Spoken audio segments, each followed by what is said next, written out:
आवाज सही है? नहीं। वेरी गुड मॉर्निंग सभी को। आप लोग होली मना के आ गए? वाह। तो जो होली मनाने के लिए गया वो इतना जल्दी तो वापस नहीं आ सकता है। आ गए? बगल में? बगल मतलब?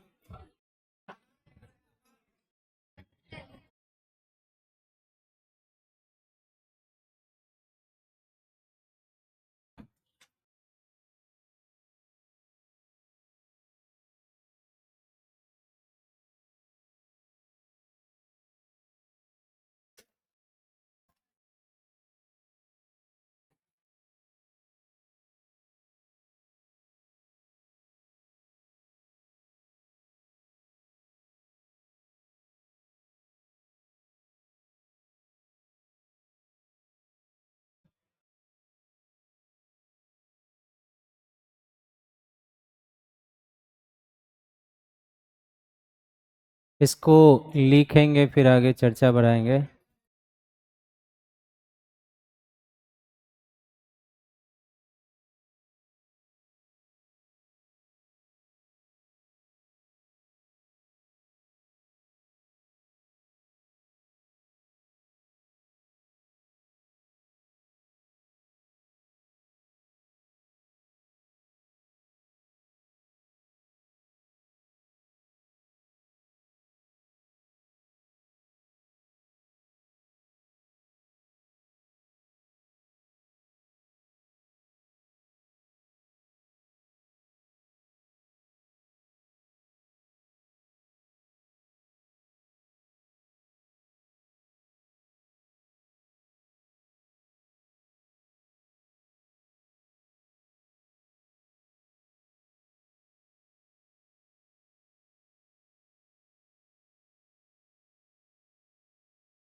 परिचय में सूखा क्या है? भारत में सूखा प्रभावित क्षेत्र, सूखे का कारण, सूखे का प्रकार, सूखे का प्रभाव, सूखा आपदा प्रबंधन की दिशा में प्रयास और सूखा प्रबंधन हेतु सुझाव।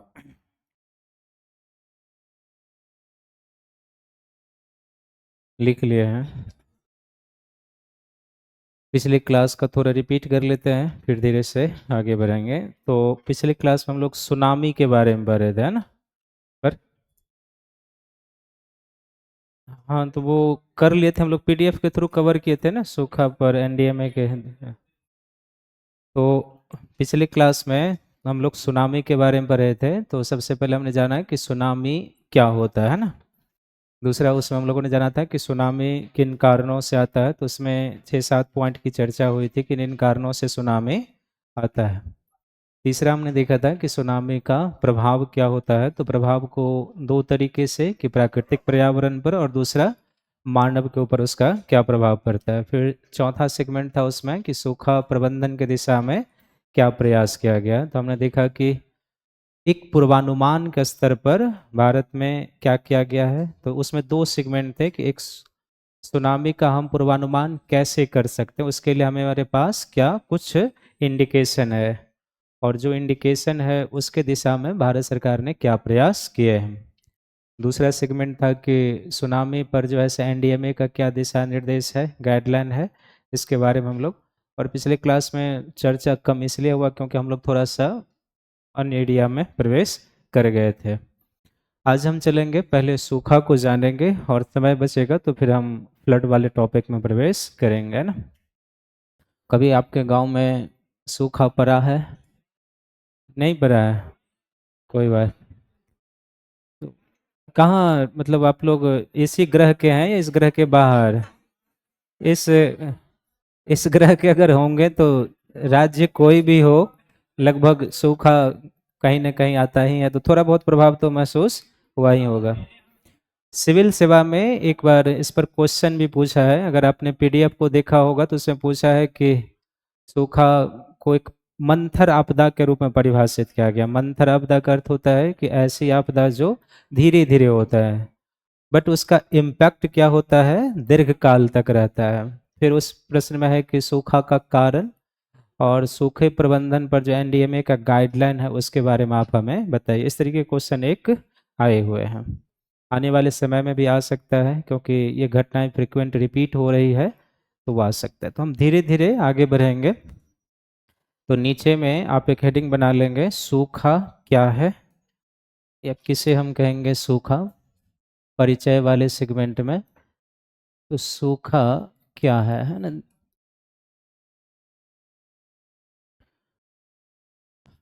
तो नॉर्मली अगर पॉइंट वाइज जैसे हम लोग चल रहे हैं वैसे ही सूखा का मूल अर्थ क्या है कि यह, अगर मैं ये कहूँ कि यह एक मौसमी आपदा है तो सही होगा या गलत होगा? सही है ना? कि जब हम सुख आपदा का वर्गीकरण कर रहे थे तो उसमें हमने देखा था कि एक वायुमंडलीय मौसमी आपदा है, और वायुमंडलीय मौसमी आपदा को हम लोगों ने दो वर्गों में रखा था, एक जल्दी जो घटित होता है और दूसरा जो मंथर गति से। तो सूखा एक मौसमी आपदा है। मौसमी आपदा का अर्थ होता है कि ये सीजन में, किसी सीजन में खासकर घटित होने वाली आपदा है। बिल्कुल, जहाँ समझाना होगा हम वहाँ पर रोक लेंगे आपको। यह अनावृष्टि का परिणाम है। अनावृष्टि का क्या अर्थ हो जाएगा? अनावृष्टि का परिणाम है, यानी कि अगर हम दो पॉइंट में समझें इसको, कि जैसे कहीं पर अगर फ्लड आता है तो फ्लड का कारण मूल रूप से क्या होगा? अधिक वर्षा हो जाना। और अधिक वर्षा हो जाने का अर्थ हुआ कि उसी को हम सिंपल थोड़ा सा एकेडमिक शब्द में कहते हैं अतिवृष्टि का वो परिणाम है। अगर कहीं पर सूखा है तो इसका अर्थ है कि वहाँ पर लंबे समय से वर्षा नहीं हुई है, या जितनी वर्षा होनी चाहिए उस अनुपात में वर्षा कम हुई है। तो वर्षा अगर कम हुआ तो उसको हम एकेडमिक शब्दों में या सुसभ्य शब्दों में कहेंगे ये अनावृष्टि का परिणाम। आप ये भी लिख सकते हैं कि कम वर्षा का ये परिणाम है, लेकिन हम अनावृष्टि का परिणाम है। तीसरा इसका अर्थ ये होता है कि सूखा, सूखा उस स्थिति का सूचक है, उस स्थिति का सूचक है, सूचक है जब लंबे समय से, जब लंबे समय से वर्षा ना होने के कारण, लंबे समय से वर्षा ना होने के कारण मानवीय, मानवीय कार्यों के लिए, मानवीय कार्यों के लिए जल संसाधन, मानवीय कार्यों के लिए जल संसाधन की कमी होने लगे, मानवीय कार्यों के लिए जल संसाधन की कमी होने लगे। अब यहाँ पर है कि मानवीय कार्यों के लिए जल संसाधन की कमी होने लगे, है ना। तो ऐसे कौन से कार्य होते हैं जहाँ पर हमें जल की ज़रूरत होती है? क्या कृषि में होता है जल की ज़रूरत? कृषि के लिए। क्या घरेलू कार्यों में जल की ज़रूरत होती है? तो घरेलू कार्य के लिए। क्या औद्योगिक कार्यों के लिए जल की ज़रूरत होती है? बहुत सारे उद्योग ऐसे हैं जिनके लिए जल की ज़रूरत होती है। तो औद्योगिक कार्य के लिए। क्या हम लोग नगर में रहते हैं तो नगरीय कार्यों के लिए होती है जल की ज़रूरत? नगरीय कार्य के लिए। क्या पशुपालन के लिए जल की ज़रूरत होती है? बिल्कुल होती है, बिना जल का पशुपालन के लिए। क्या कृषि हमने लिख दिया ऊपर, क्या वानिकी कार्यों के लिए जल की ज़रूरत होती है? तो वानिकी कार्य के लिए। क्या हमें जल विद्युत उत्पादन के लिए जल की ज़रूरत पड़ती है? तो जल विद्युत उत्पादन करने के लिए, जल विद्युत उत्पादन करने के लिए। क्या हमें जल की ज़रूरत जो होती है वो परिवहन कार्यों के लिए होती है? तो परिवहन, हाँ बिल्कुल, नदी परिवहन नहीं होता। क्या मनोरंजन कार्यों के लिए जल की ज़रूरत होती है? अभी आपने होली का आयोजन किया है तो खूब रंग गुलाल कम यूज़ किए होंगे और पानी का ज़्यादा यूज होगा। यहाँ तो लोग पानी वाले गुब्बारे यूज़ करते हैं, है ना। तो मानवीय कार्य का, अब ध्यान से सुनिए, थोड़ा सा अब हम तकनीकी की तरफ आगे बढ़ते जा रहे हैं। तो सूखा का मूल अर्थ हम इसी से लेते हैं कि अगर किसी क्षेत्र में लंबे समय से वर्षा नहीं हो रही है और लंबे समय से वर्षा न होने कारण विभिन्न मानवीय कार्यों के लिए अगर जल की कमी पड़ने लगे तो उसी स्थिति को हम क्या कहेंगे? सूखे की स्थिति कहेंगे। जैसे हम नदियों के पानी से जल विद्युत का उत्पादन करते हैं, लेकिन नदियों में जो पानी है वो तो दो ही स्रोत हो सकता है, या तो हिमालयन नदियां हैं जो ग्लेशियर से जल रिसीव करती है, या जो रिवर का कैचमेंट रीजन है, कैचमेंट का अर्थ होता है जहां पर नदी के ज्वाला जल रिसीव किया जाता है, या फिर कैचमेंट रीजन में वर्षा हो तो वहां पर क्या हो सकता है? नदी में पानी हो सकता है। तो जल विद्युत उत्पादन के लिए जरूरी है कि नदी में पानी हो, और नदी में पानी होने के लिए क्या जरूरी है? वर्षा का होना जरूरी है।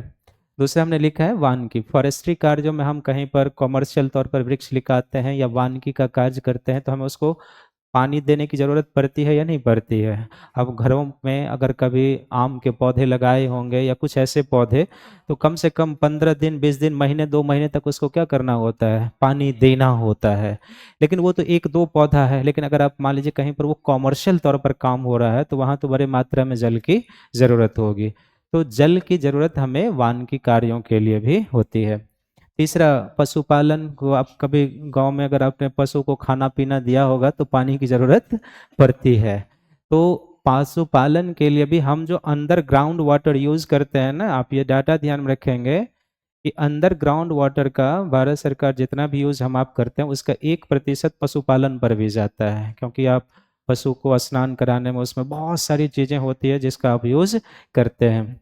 नगरीय कार्यों में होती है कि नहीं जल की ज़रूरत? बाथिंग करने में, स्नान करना, हर एक चीज़ों में जल की ज़रूरत पड़ती है और ये स्वच्छ जल है। उसी तरीके से औद्योगिक कार्य, कई सारे ऐसे उद्योग होते हैं जिनको जल की ज़रूरत होती है, जैसे सीमेंट इंडस्ट्री है, थर्मल पावर प्लांट है, रंग रोगन वाले उद्योग है ना। तो इस तरह के जितने भी इंडस्ट्री होते हैं उनको जल की ज़रूरत पड़ती है। फिर घरेलू कार्य, हमारे आपके घरों में कार्य होते हैं, वही काम होगा जो नगरों में काम होता है, भोजन बनाने में, बाथिंग करने में, कपड़े धुलाई करने में, और अन्य जो घरों की सफाई आप करते हैं उसमें भी क्या होती है? जल की ज़रूरत पड़ती है। फिर कृषि जो सबसे मूल चीज़ें हैं। फिर परिवहन और मनोरंजन। आप पार्कों में जाते हैं तो फाउंटेन का पानी जब फुहारे के रूप में ऊपर निकलते रहता है तो कितना आपको अच्छा लगता है। कभी कभी आप दोबारा उस पार्क में जाते हैं, कहते हैं यार पिछले बार तो फाउंटेन चल रहा था, इस बार पानी नहीं है, ऐसा लगता है ना, कहते हैं ना। तो इन सारे कार्यों के लिए जल की जरूरत होती है, और अगर इन्हीं कार्यों के लिए हमें जल की कमी महसूस होने लगे तो हम उस स्थिति को क्या कहेंगे? सूखे की स्थिति। अब मान लीजिए एक किसान के लिए सूखा क्या हो सकता है कि उसको कृषि कार्य के लिए जल नहीं मिल रहा है, उसको पशुपालन करने के लिए जल नहीं मिल रहा है। हमारे आपके लिए शहरों में रहते हैं, तो शहर में हम आप सूखे को कैसे महसूस करेंगे कि आपको स्नान करने के लिए, ड्रिंकिंग वाटर के लिए, सैनिटेशन के लिए जो जल की रिक्वायरमेंट है, अगर वो रिक्वायरमेंट उपलब्धता नहीं है तो फिर हम लोग क्या करते हैं? जल की कमी महसूस करना शुरू कर देते हैं। आप अप्रैल मई का महीना आने दो देते होंगे तो दिल्ली में देखते होंगे कि आधे ट्यूब मोटर खराब होने लगते हैं, क्योंकि ग्राउंड वाटर बहुत नीचे चला जाता है और फिर कई जगह पर वो स्थिति बनने शुरू हो जाती है। तो हम लोग भी जल की कमी को महसूस करते हैं, ऐसा नहीं है ना। तो इसलिए ये ऐसी आपदा है जो लंबे समय तक अगर वर्षा नहीं हुई है और विभिन्न मानवीय कार्यों के लिए अगर जल की कमी पड़ने लगती है तो उसी स्थिति को हम क्या कहेंगे, सूखे की स्थिति कहते हैं। तीसरा चौथा पॉइंट लिखेंगे उसी में आगे बढ़ा के लिखिए, यह एक मंथर गति से, मंथर गति का क्या अर्थ हुआ, जो धीरे धीरे आता है, यह एक मंथर गति से, मंथर गति से आने वाली आपदा है, मंथर गति से आने वाली आपदा है, परंतु इसका प्रभाव, परंतु इसका प्रभाव दीर्घकाल, दीर्घकाल तक रहता है तथा यह समाज के, तथा यह समाज के निचले वर्ग, निचले वर्ग के लोगों को, निचले वर्ग के लोगों को अधिक प्रभावित, अधिक प्रभावित करता है, निचले वर्ग के लोगों को अधिक प्रभावित करता है ना।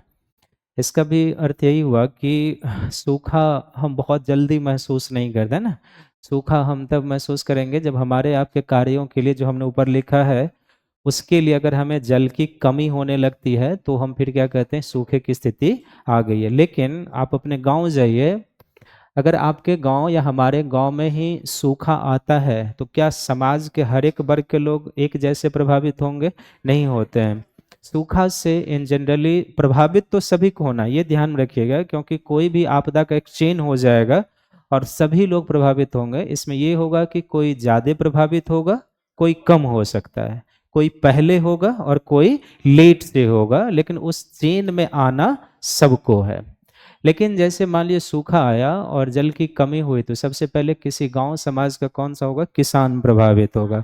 आप एक छोटा सा इमेजिन कीजिए, अगर आपके गांव में कोई जमींदार परिवार है जिसके पास 50 बीघे जमीन है, तो उसके पास एक साल में इतना उत्पादन हो जाता है कि 2-4 साल उत्पादन ना भी हो तो उसको कोई फर्क पड़ने वाला नहीं है। वो उतना भंडारण करके रख लेता है कि 2-4-5 साल वो देख सकता है। लेकिन एक छोटा किसान जो अपने यहाँ बटाईदार होता है, भूमिहीन होता है, मार्जिनल फार्मर है, जिसकी आजीविका पूरी तरीके से कृषि पर निर्भर है, पशुपालन पर निर्भर है, और अगर सूखे के कारण कृषि नहीं हो पाया, पशुपालन नहीं हो पाया, तो सबसे पहले कौन प्रभावित होगा? वही होगा प्रभावित, जो उत्पादक वर्ग है वो सबसे पहले प्रभावित होगा। हम आप शहरों में प्रभावित हम आप भी होंगे। देखिए, किसी भी क्षेत्र में शहरीकरण या बौद्धिक तबका का विकास तभी होता है जब एक उत्पादक वर्ग समाज में हो। जब तक उत्पादक वर्ग समाज में नहीं होगा तब तक बौद्धिक तबका या मध्यम क्लास का विकास कहीं पर संभव नहीं है। न उद्योगों का विकास हो सकता है, न शहरीकरण होगा, क्योंकि हर एक का, हम आप यहाँ पढ़ाई क्यों कर पा रहे हैं? बहुत सारे लोगों का होगा कि घर पर पिताजी होंगे, सब कृषि कर रहे होंगे, वहाँ से उत्पादन होता है, पंजाब हरियाणा के किसान उत्पादन करते हैं तो दिल्ली में चावल गेहूँ आ जाता है, हमारे आपके पास पैसा है, हम आप खरीद के उसे खा लेते हैं। लेकिन अगर उत्पादन ही वहाँ पर कम हुआ तो सप्लाई कम होगी ना यहाँ पे, और सप्लाई कम होगी तो हमें आपको मिलेगा? जल्दी नहीं मिलेगा। मिलेगा भी तो प्राइस क्या हो सकता है उसका? बढ़ सकता है। तो उस चेन से हम आप भी तो प्रभावित हुए ना, कि उत्पादन वहाँ कम हुआ, सप्लाई कम हुई, अब या तो हमें वस्तु मिल नहीं रही है, और अगर मिल भी रही है तो पहले से ज्यादा कीमत हमें देना पड़ रहा है, तो प्रभावित हुए ना हम। तो प्रभावित तो सभी होंगे, लेकिन पहले कौन होगा? जो उससे डायरेक्ट जुड़ा हुआ है। तो छोटे वर्ग जो समाज में हैं, गरीब हैं, किसान हैं, भूमिहीन हैं, ये लोग सूखे से क्या होते हैं? जल्दी प्रभावित होंगे। फिर हमने इसमें एक शब्द लिखा है कि इसका प्रभाव दीर्घकाल तक रहता है। आप इमेजिन कीजिए कि जैसे फ्लड है, हालांकि किसी भी आपदा का जो प्रभाव होता है वो तत्काल और दीर्घकाल के संदर्भ में निर्धारित करना बड़ी कठिन काम होता है। ऐसा इसलिए, आप मान लीजिए कहीं पर फ्लड आया तो फ्लड का पानी तो 10-15 दिन तक रहता है, उसके बाद वो समाप्त हो गया। लेकिन जो वो प्रभाव डाल के गया है वो शायद दशकों तक उसकी भरपाई हो नहीं पाती है। कोई परिवार खत्म हो जाता है, किसी के संपत्ति चले गए जो बरसों से कमा करके जमा किए हुए हैं, तो ये निर्धारित करना बड़ा कठिन होगा कि किसका दीर्घकाल तक प्रभाव होगा। लेकिन ऑल ओवर इसका अर्थ ये होता है कि अगर इस सीजन भारत में वर्षा कम हो जाए, है ना, जैसे अब मानसून का सीजन आने वाला है, और हमारे यहाँ अगर जून से लेकर सितंबर तक जो पिक सीजन है वर्षा का, अगर उसमें वर्षा कम हो जाए तो अगले वाले सीजन भी क्या होंगे, प्रभावित होंगे। क्योंकि नवंबर दिसंबर में जो खेतों की जुताई होगी, जो फसलों की बुआई होगी, वो किस पर निर्भर करेगा, खेत में नमी होनी चाहिए। और खेत में नमी कब होगा, जब वर्षा होगी। अगर अभी वर्षा कम होगी तो खेत में नमी कम हो जाएगी, और खेतों में नमी कम होने का अर्थ है कि हम खेतों की जुताई सही तरीके से नहीं कर पाएंगे। इसलिए इसका प्रभाव क्या होगा, कम से कम 1 साल के चक्र तक तो चला ही जाएगा। फिर हम नेचुरली अगले सीजन में वर्षा की उम्मीद करेंगे, तब जाकर जो है सो वर्षा होगी, तो फिर वो सामान्य परिस्थितियां होनी शुरू हो जाती है। तो इसलिए इसका प्रभाव इस संदर्भ में हम समझेंगे कि दीर्घकाल तक है, प्रभावों के संदर्भ में नहीं। प्रभावों के संदर्भ में तो हमने आपको उदाहरण दे दिया कि बाढ़ है जो कहीं पर आया और एक गांव को तबाह कर दिया, तो उसका तो लंबे समय तक प्रभाव होगा। लेकिन इस चक्र के संदर्भ में कि वर्षा जल की कमी हो जाए तो उसका प्रभाव क्या होगा, वो दीर्घकाल तक हमें ले जाएगा। 5वां पॉइंट लिखेंगे इसी में। लिखिए IMD के अनुसार, IMD क्या हो गया, इंडियन मेट्रोलॉजिकल डिपार्टमेंट, है ना।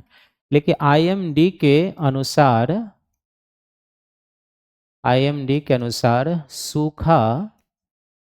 भारत में सूखा भारत में मानसून वर्षा की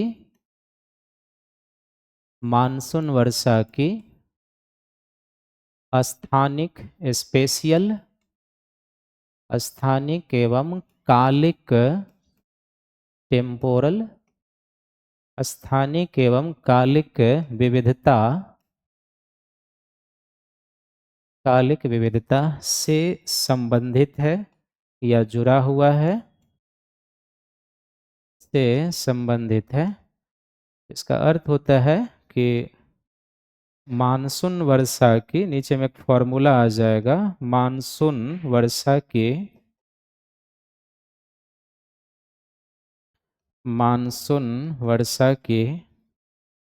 विविधता बराबर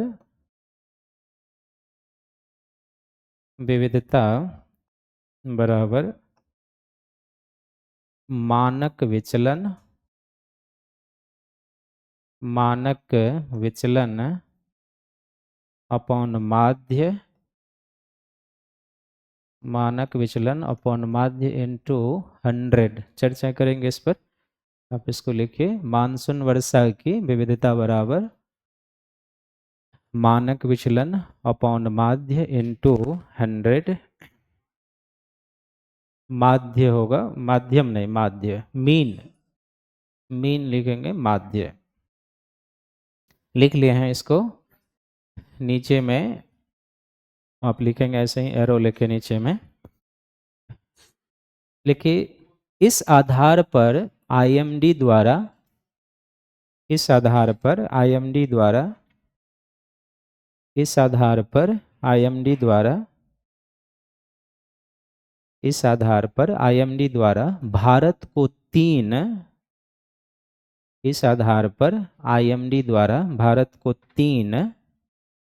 सूखा प्रभावित क्षेत्रों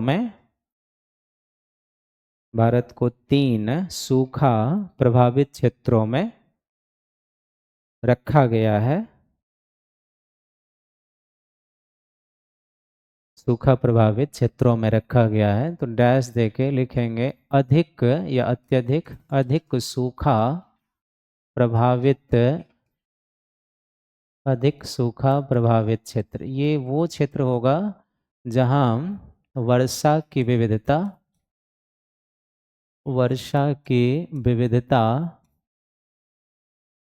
75% से अधिक हो जाए। वर्षा की विविधता 75% से अधिक। दूसरा, मध्यम सूखा प्रभावित क्षेत्र, मध्यम सूखा प्रभावित क्षेत्र, तो इसका अर्थ है कि जहां वर्षा की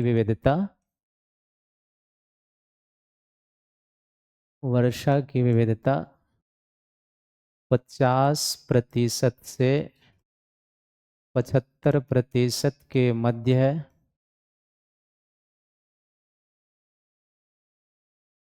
और तीसरा निम्न सूखे या निम्न सूखा या कम सूखा प्रभावित क्षेत्र, इसका अर्थ है जहां वर्षा की विविधता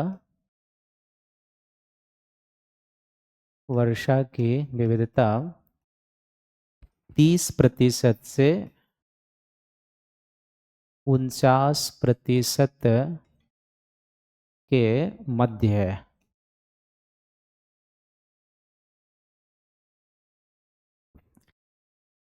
30% से 49% के मध्य है।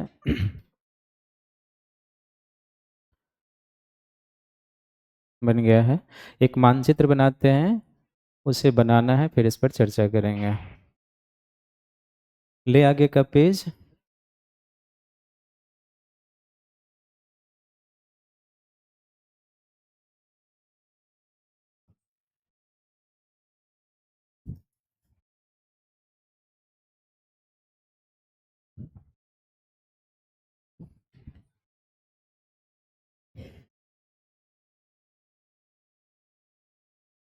एसी का टेम्परेचर बढ़ा दें, बढ़ाना एसी का टेम्परेचर। मिस्टर बाबा, एक मानचित्र बनाते हैं, आप भी बनाइए, फिर इस पर चर्चा करेंगे।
बन गया।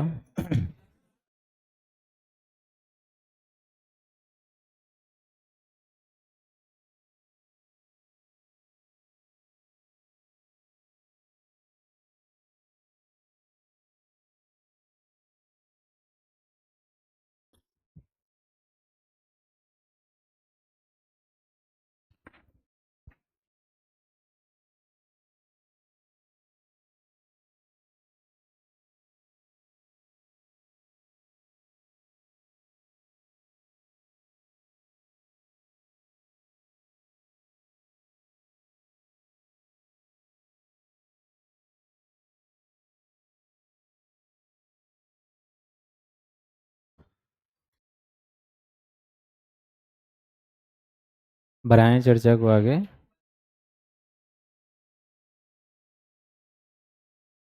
सबको बना लेने दीजिए,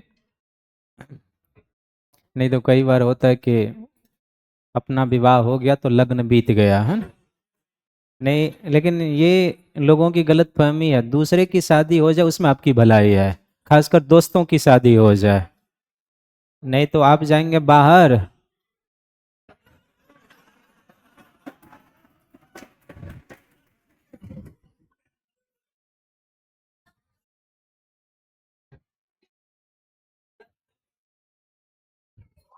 मैंने तो कुछ कहा नहीं, आप तो वैसे ही।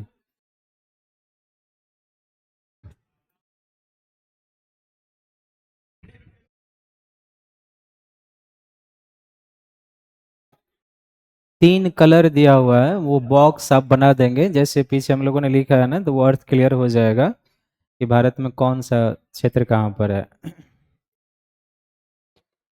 बढ़ाएं आगे, थोड़ा पीछे से आएंगे है ना, तो आप थोड़ा ध्यान से 10 मिनट सुनिए, तब आप इसको समझ पाएंगे। तो सूखे की परिभाषा के क्रम में ही हम भारत में सूखा प्रभावित क्षेत्र में चले गए ना। यहाँ पर एक शब्द है जिसको हमने अंडरलाइन कर दिया था, आईएमडी कहता है कि भारत में सूखा जो है वो मानसून वर्षा की स्थानिक और कालिक विविधता से संबंधित है। 2 शब्द है इसमें। भारत में मानसून का सीजन मूल रूप से कब तक है, तो जून से लेके सितंबर तक।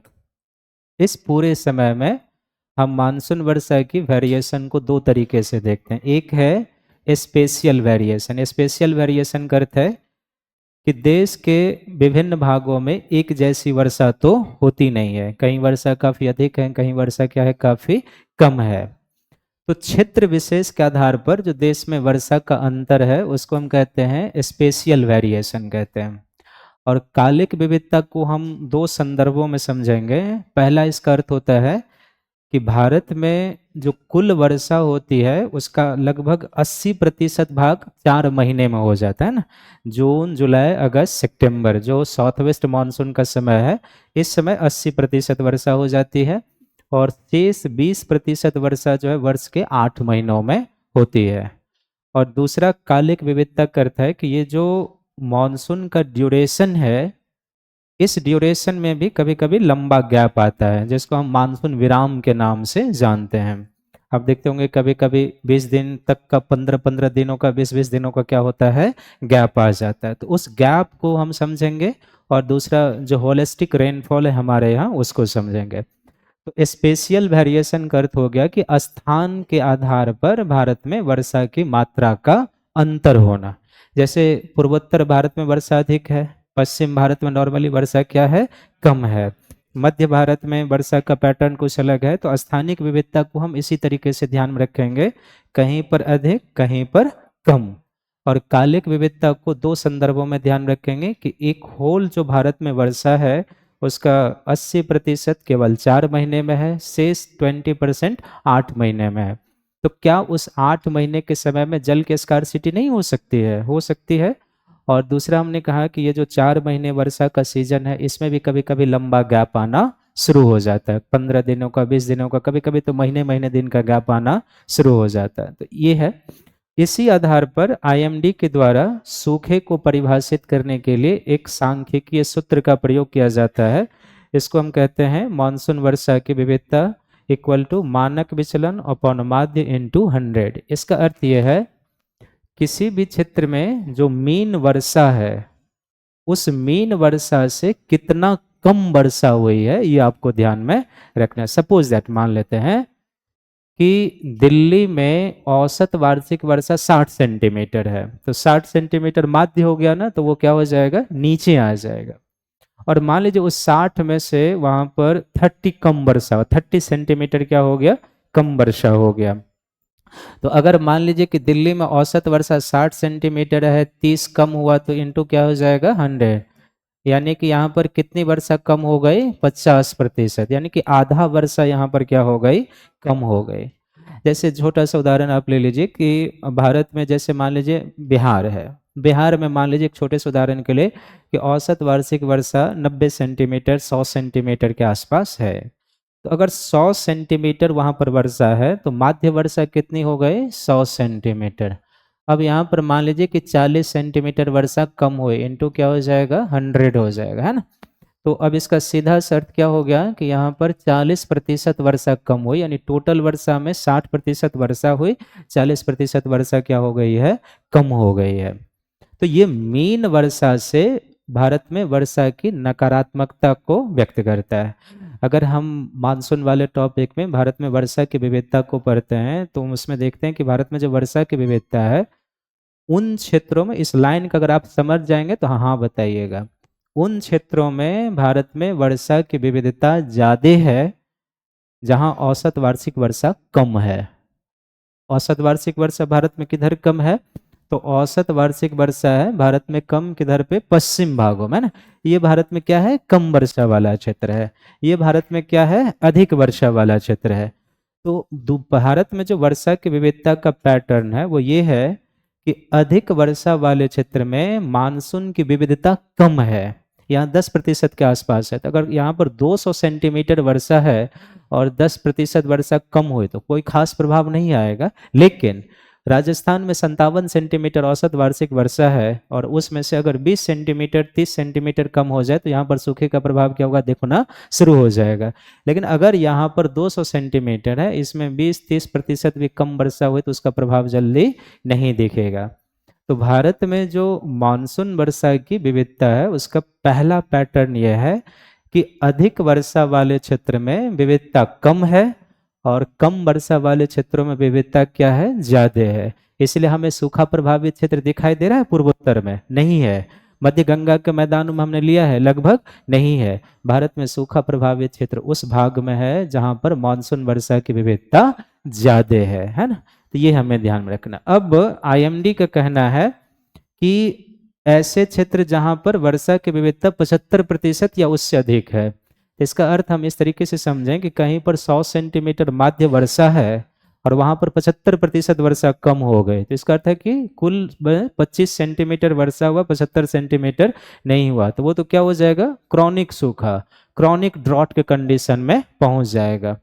तो भारत में जो अत्यधिक सूखे वाला क्षेत्र हो जाएगा, गुजरात का कुछ कठियावाड़ है, पश्चिमी जो कच्छ का रण है और अरावली के पश्चिम का जो राजस्थान है, ये भारत में मेन सूखे का क्षेत्र है। हालांकि हम इसे एक ट्रैंगुलर एरिया के रूप में व्यक्त करते हैं, कानपुर से जालंधर, जालंधर से अहमदाबाद और अहमदाबाद से कानपुर, ये भारत में सबसे अधिक सूखे का प्रभाव का क्षेत्र है। और इसके अंतर्गत भारत में लगभग 6 लाख स्क्वायर किलोमीटर का क्षेत्र आ जाता है।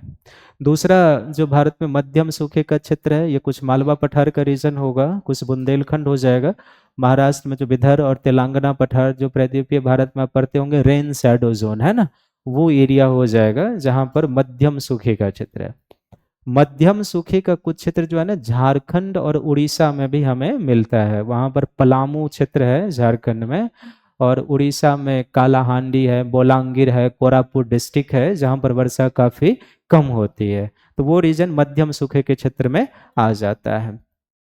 और जो निम्न सूखे का क्षेत्र है वो प्रायद्वीप का ही भाग है, जो कुछ अन्य क्षेत्रों में हमें पठार से लगे हुए भागों में मिलता है। कुछ मध्यम सूखे का क्षेत्र पार हिमालय के क्षेत्र में जो शीत मरुस्थल का क्षेत्र है वहां पर भी हमें मिलता है। तो इस तरीके से आईएमडी ने क्या किया है कि 3 भागों में या 3 तरीके एरिया में, एक जहां पर 75% या उससे कम वर्षा है वो अधिक सूखे का क्षेत्र है, जहां पर 50 से लेके 75% तक वर्षा की विविधता हो जाए वो मध्यम सूखे का क्षेत्र है, और जहां पर 30, आपके मन में हो रहा होगा कि 25 क्यों नहीं लिया गया रेंज, तो 25 इसलिए नहीं लिया गया, आईएमडी का खुद कहना है कि अगर कोई क्षेत्र जो कृषित क्षेत्र है और उस कृषित क्षेत्र का अगर 30% एरिया सिंचाई के अधीन है, मानवीय प्रबंधन के अधीन है, तो फिर हम उसे सूखा प्रभावित नहीं मानेंगे। इसका अर्थ ये हुआ कि आपके गांव में कुल जो एग्रीकल्चरल लैंड है, उस एग्रीकल्चरल लैंड का कम से कम अगर 30% भाग सिंचित क्षेत्र है तो फिर उसको मौसमी सूखा के या सूखा के अंतर्गत नहीं रखा जाएगा। तो इसलिए वो 30 से लेकर जो निम्न का रेंज है कहाँ तक है? 50 तक है। तो ध्यान में रखिएगा वो 25 नहीं है, वो आईएमडी नहीं लिया है कि इतना तक इरिगेटेड एरिया है तो हम उसे इंक्लूड नहीं करेंगे, उसके ऊपर है तो हम क्या करेंगे, उसको इंक्लूड कर लेंगे। तो इसमें कौन सा क्षेत्र आएगा ये तो हम अब लिख सकते हैं ना, कि नहीं लिख सकते हैं? हो जाएगा। बढ़े आगे। तो जहां पर हमने टॉपिक का फॉर्मेटिंग किया था, क्या उसमें दो एरिया कवर हो चुका है? सूखा क्या है और भारत में सूखा प्रभावित क्षेत्र। नीचे में लिखेंगे सूखे का कारण। सूखे का कारण। तो बड़े तौर पर हम जाएंगे तो हम इसे दो भागों में लिख लेंगे। एक मानसून वर्षा से जुड़े कारक, मानसून वर्षा से जुड़े कारक, और दूसरा कुछ मानवीय कारक भी होंगे जो सूखे के प्रभाव को लाते हैं या सूखे के प्रभाव को गहन करते हैं ना। बड़े तौर पर आपने अगर पिछले लाइन सबको समझा होगा तो लास्ट लाइन जो सूखे को कह रहा है वो किस हिसाब से सूखे की व्याख्या कर रहा है? मानसून वर्षा की स्थानिक और कालिक विविधता से जुड़ा हुआ है। तो इसका अर्थ ये हुआ कि भारत में अगर सूखा आना हो तो उसका कुछ सिस्टम किससे जुड़ा होगा? मॉनसून से जुड़ा होगा।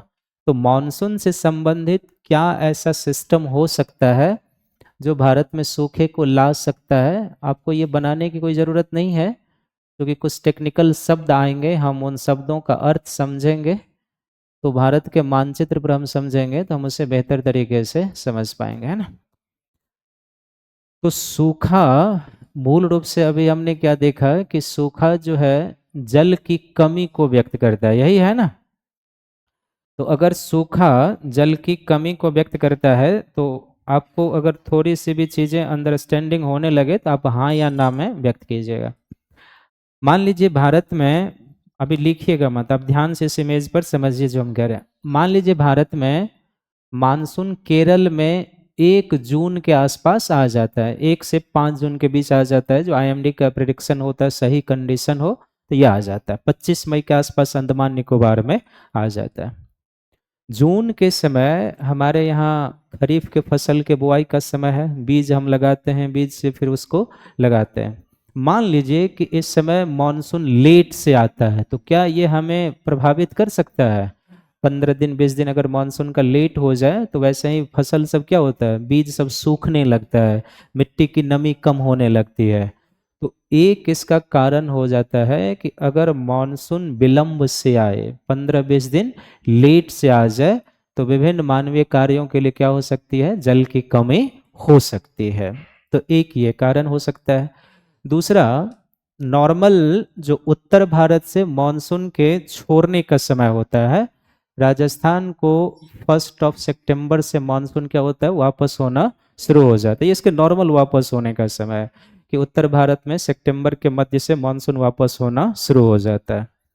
लेकिन अगर 1 मिनट के लिए हम ये सोचें कि ये मानसून थोड़ा समय से पहले वापस हो जाए, हालांकि अभी 2 4 5 सालों से ऐसा हो नहीं रहा है, अभी तो और लेट से ही मानसून लौट रहा है, लेकिन अगर ये समय से पहले लौटना शुरू हो जाए तो पहले लौटने का अर्थ है कि भारत में औसत वार्षिक वर्षा से वर्षा क्या हो जाएगी?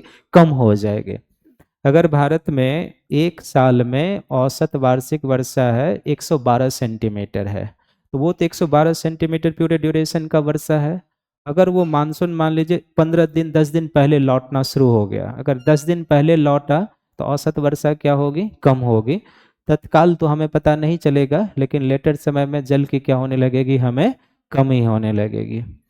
तीसरा, गंगा के मैदानों में जो वर्षा होती है ना मानसून के समय, उसमें मेन भूमिका होती है बंगाल की खाड़ी में कुछ चक्रवात बनते हैं, हम उसे साइक्लोन ना कह के चक्रवातीय अवदाब कहते हैं। अवदाब का अर्थ होता है कि यदि निम्न दाब का क्षेत्र, चूंकि साइक्लोन एक निम्न दाब का क्षेत्र होता है, इतना तो हम लोग पढ़ लिए हैं, तो अगर निम्न दाब का क्षेत्र 1 या 2 समदाब रेखाओं से घिरा हुआ है तो हम उसे अवदाब कहते हैं।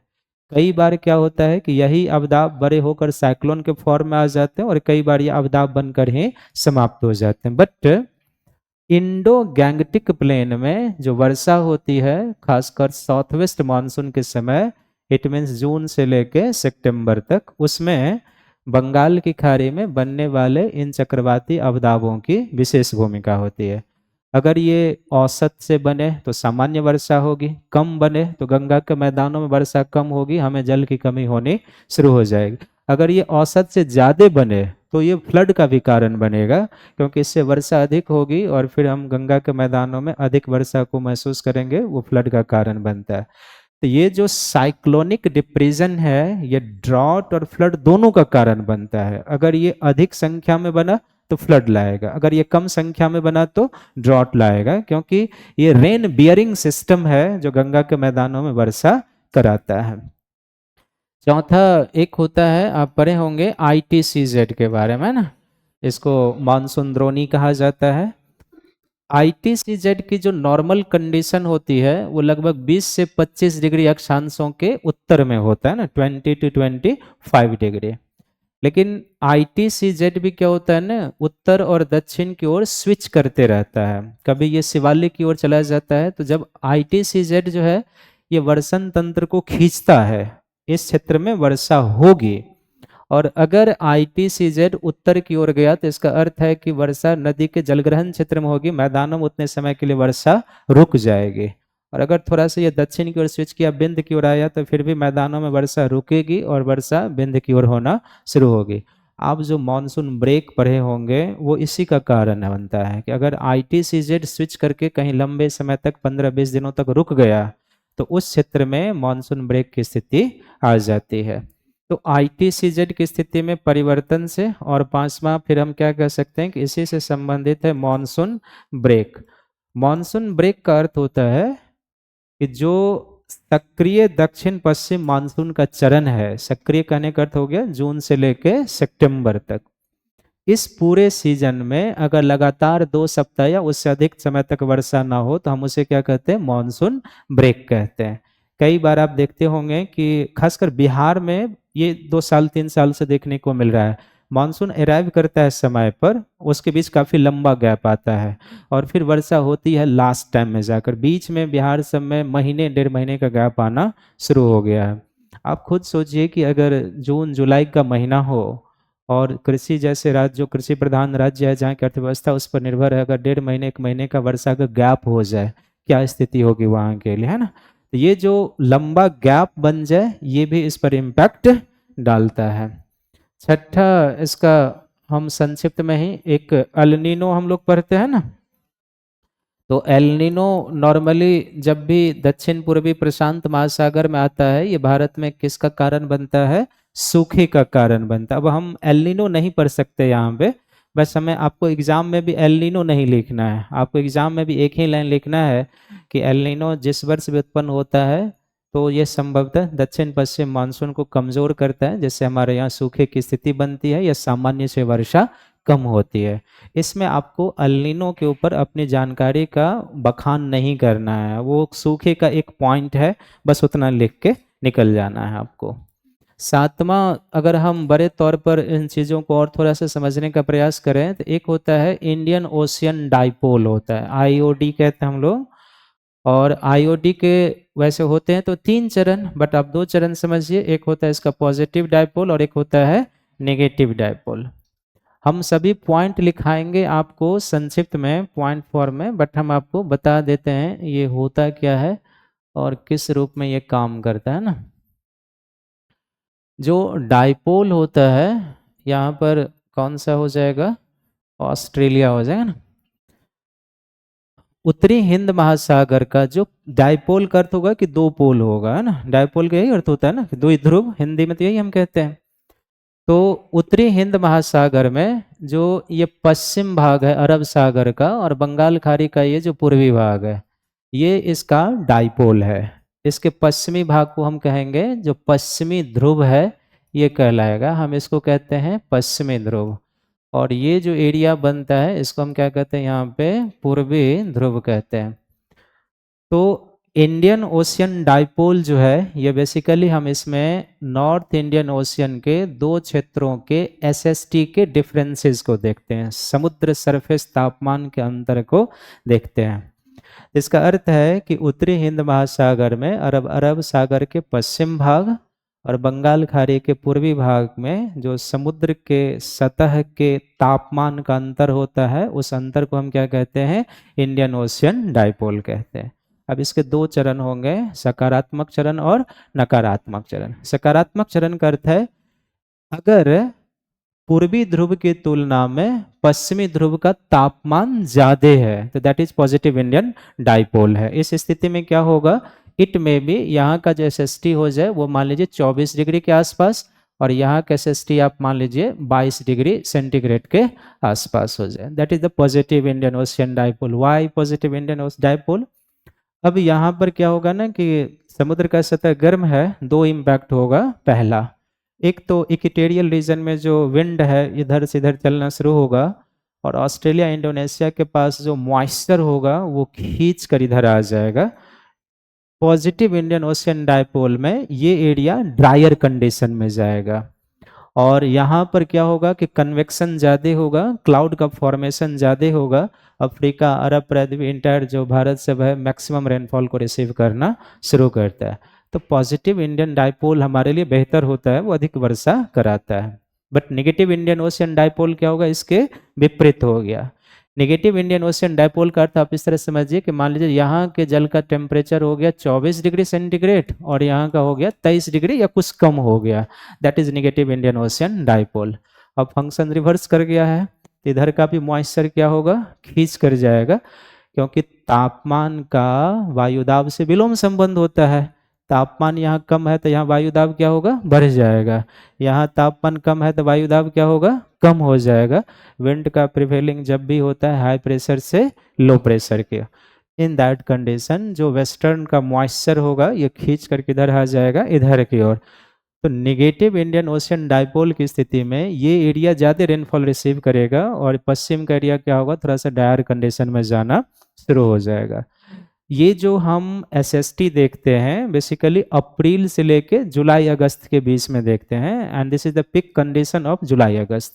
अगर जुलाई अगस्त में नेगेटिव इंडियन ओशियन डाइपोल हो गया तो क्या हो जाएगा, मानसून कमजोर पड़ जाएगा ना, क्योंकि ये जुलाई अगस्त का अर्थ हो गया कि वो पिक साउथ वेस्ट मानसून का सीजन है, और उस समय यहाँ पर ये कंडीशन बन रही है। हम इसे भारतीय नीना भी कहते हैं, आपने थोड़ा सा इसको इंटरलिंक करेंगे तो हम यहाँ पर एक लाइन आपको लिखाएंगे कि अगर नेगेटिव इंडियन ओशियन डाइपोल होगा तो वो हमारे लिए क्या होगा, हानिकारक होगा, सूखे की स्थिति बन सकती है। लेकिन यही जब हम बाढ़ वाले टॉपिक में जाएंगे तो क्या हम लिख सकते हैं कि अगर पॉजिटिव डाइपोल की स्थिति होगी तो अधिक वर्षा होगी और वो क्या हो सकता है, फ्लड का कारण बन सकता है। ठीक है, एक और पॉइंट ऐड कर लेते हैं फिर लिखा देंगे। एक फंक्शन होता है that is called MJO, Madden Julian oscillation कहते हैं इसको, है ना।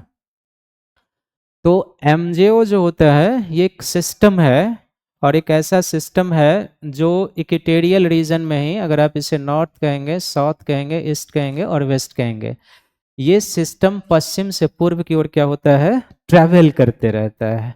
और ये जो एमजेओ होता है, आप इसमें जब सिस्टम को देखेंगे तो इसमें संवहन का रूप होता है, संवहन के साथ साथ इसमें वायु के अवतलन का रूप होता है, इसमें बादल का पैटर्न होगा, और बादल के साथ साथ क्या होगा, वर्षा का। Suppose that Indian Ocean dipole में अगर यहाँ पर लो प्रेशर होगा तो यहाँ पर क्या होगा, कन्वेक्शन होगा, और फिर इसकी वायु दो तरफ निकलेगी, यहाँ पर अवतलन होगा, फिर इधर, और इधर से भी क्या होगा, इधर इधर आएगा, और कुछ क्या होगा, इधर जाए ना।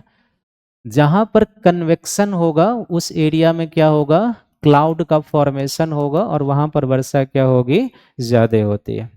आपको ये ध्यान रखना है कि जो मैडन जूलियन ऑसिलेशन है एक प्रकार का सिस्टम है जो विषुवत-रेखीय क्षेत्र में पश्चिम से पूर्व की ओर मूव करते रहते, ये रुकने वाला होता नहीं, कहीं कहीं जब रुकेगा तो उसका इम्पैक्ट होगा, और लगभग 30 से 40 दिनों के अंतराल पर ये अपने आप को रिपीट करता है। इसका अर्थ ये हुआ कि अगर जून के फर्स्ट वीक में, समझने के लिए डेटा ले रहे हैं कि अगर जून के फर्स्ट वीक में एमजेओ हिंद महासागर के ऊपर है, तो अगर फिर से इसको आना होगा हिंद महासागर के ऊपर तो कब आएगा, 30 से 40 दिनों के बाद, क्योंकि फिर ये पूरे इधर भी जाएगा, पूरे पैसिफिक से होकर हुए फिर अटलांटिक होते हुए भारत के ऊपर आएगा। एमजेओ में प्राय ये देखा जाता है कि एमजेओ के कंडीशन में अगर संवहन वाला लूप, कन्वेक्शन का लूप मानसून के समय में हिंद महासागर पर हो तो मानसून काफी सक्रिय हो जाएगा, और अगर ये दक्षिण पश्चिम मानसून के समय में एमजेओ प्रशांत पर जाके रुक जाए तो भारत में वर्षा कम हो जाती है, वो सूखे का कारण बनना शुरू हो जाता है। दोनों चीजें ध्यान में रखेंगे कि अगर एमजेओ मानसून के समय इंडियन ओशियन पर है, ये हमारे लिए वर्षा कराए।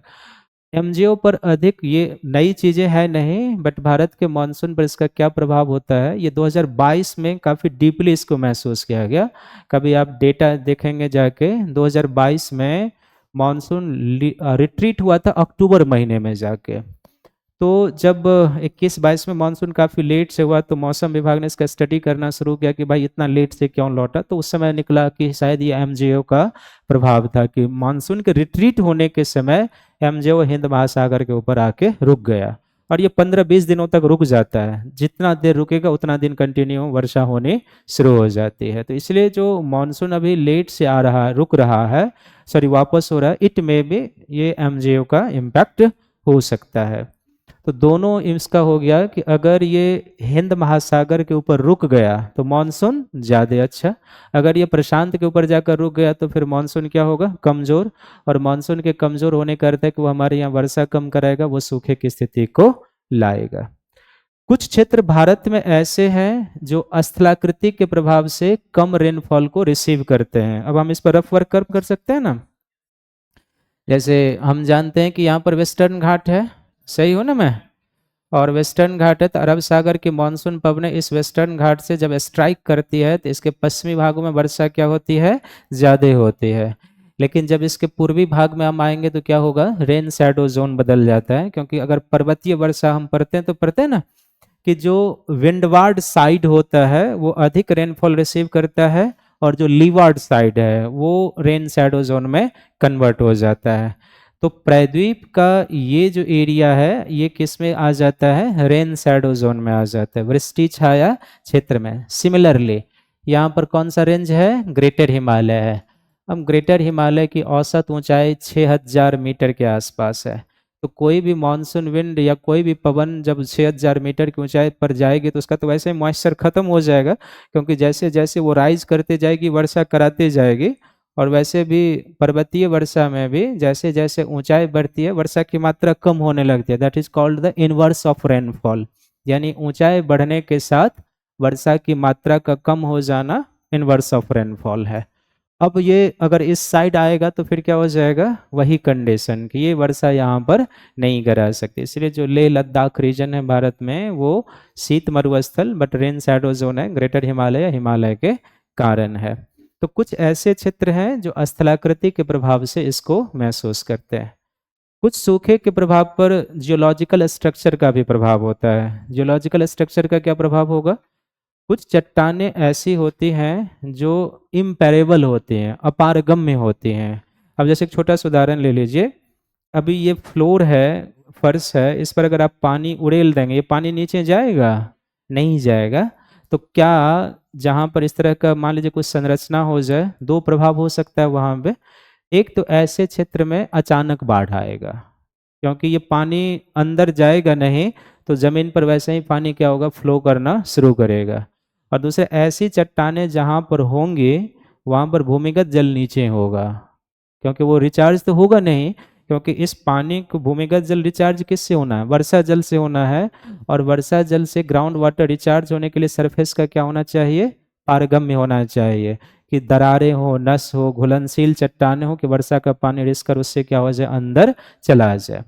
अब जैसे बुंदेलखंड रीजन है, बुंदेलखंड जो है ग्रेनाइट और नीस से बना हुआ है। जो नाइस चट्टानें होती है बहुत कठोर चट्टानें होती है, उससे पानी अंदर जल्दी प्रवेश नहीं करता है। तो इस तरह की जो जियोलॉजिकल स्ट्रक्चर वाले क्षेत्र होंगे ना वहाँ पर भूमिगत जल स्तर बहुत कम होगा, आप यूज करेंगे रिचार्ज होगा नहीं, धीरे धीरे वो क्षेत्र सब क्या होता है, कमी के क्षेत्र में चला जाता है। शहरों में जो जल स्तर कम हो जाता है उसका कारण क्या होता है? यही ना, कंक्रीटी सतह, कि जैसे जैसे आप सतह का कंक्रीटीकरण करते जाते हैं, वर्षा जल के रिचार्ज होने की अपॉर्चुनिटी क्या होते जाती है? न्यून होते जाती है। क्योंकि इसके रिचार्ज होने के लिए क्या जरूरी है? मिट्टी का सरफेस हो। अब मिट्टी का सरफेस आप रहने नहीं देंगे, वर्षा जल क्या होगा? वहाँ रिचार्ज होगा नहीं। चेन्नई सब में आप देखते हैं कि भूमिगत जल लगभग खत्म हो चुका है, बेंगलुरु सब में भूमिगत जल लगभग खत्म हो चुका है। सबसे बड़ा कारण उसका वही है कि हम जो भी वहाँ पर जल संचय के क्षेत्र थे उसको खत्म कर चुके हैं। शहरों का कंक्रीटीकरण, जमीन का कंक्रीटीकरण करते जा रहे हैं। वर्षा जो होती है वो रिचार्ज हो नहीं पा रही है। एक तो रिचार्ज नहीं हो पा रही है, बट हमारी रिक्वायरमेंट क्या है? घट रही है। ये तो दिन प्रतिदिन बढ़ रही है। आज आपको 2 लीटर पानी की जरूरत है, कल को 5 लीटर पानी की जरूरत होगी। तो रिक्वायरमेंट तो बढ़ता ही जा रहा है, बट उस हिसाब से हम भूमिगत जल रिचार्ज नहीं होने देते। तो कई जगह ऐसे हैं जो जियोलॉजिकल स्ट्रक्चर के कारण जो है सूखे के प्रभाव में जाते हैं। ठीक है, तो नीचे में लिखेंगे .5 पॉइंट वाइज। मानसून से संबंधित कारक में आप लिखेंगे पहला पॉइंट। मानसून से संबंधित कारक में पहला पॉइंट लिखेंगे। लिखिए, दक्षिण पश्चिम मानसून का, दक्षिण पश्चिम मानसून का मानसून से संबंधित कारक में पहला पॉइंट, दक्षिण पश्चिम मानसून का विलंब से आना। दक्षिण पश्चिम मानसून का विलंब से आना। दूसरा पॉइंट उसी के नीचे लिखिए, दक्षिण पश्चिम मानसून का, दक्षिण पश्चिम मानसून का, दक्षिण पश्चिम मानसून का समय से पहले, दक्षिण पश्चिम मानसून का समय से पहले वापस लौटना। समय से पहले वापस लौटना। तीसरा पॉइंट लिखिए, ITCZ, ITCZ की स्थिति में, ITCZ की स्थिति में दोलन या परिवर्तन, ITCZ की स्थिति में दोलन या परिवर्तन, दोलन या परिवर्तन। फिर अगला पॉइंट लिखिए, बंगाल की खाड़ी में, बंगाल की खाड़ी में, बंगाल की खाड़ी में चक्रवातीय, बंगाल की खाड़ी में चक्रवातीय अवदाब, बंगाल की खाड़ी में चक्रवातीय अवदाब का कम निर्मित होना। बंगाल की खाड़ी में चक्रवातीय अवदाब का कम निर्मित होना। अगला पॉइंट लिखिए, सक्रिय दक्षिण पश्चिम मानसून के समय, सक्रिय, अगला पॉइंट सक्रिय दक्षिण पश्चिम मानसून के समय,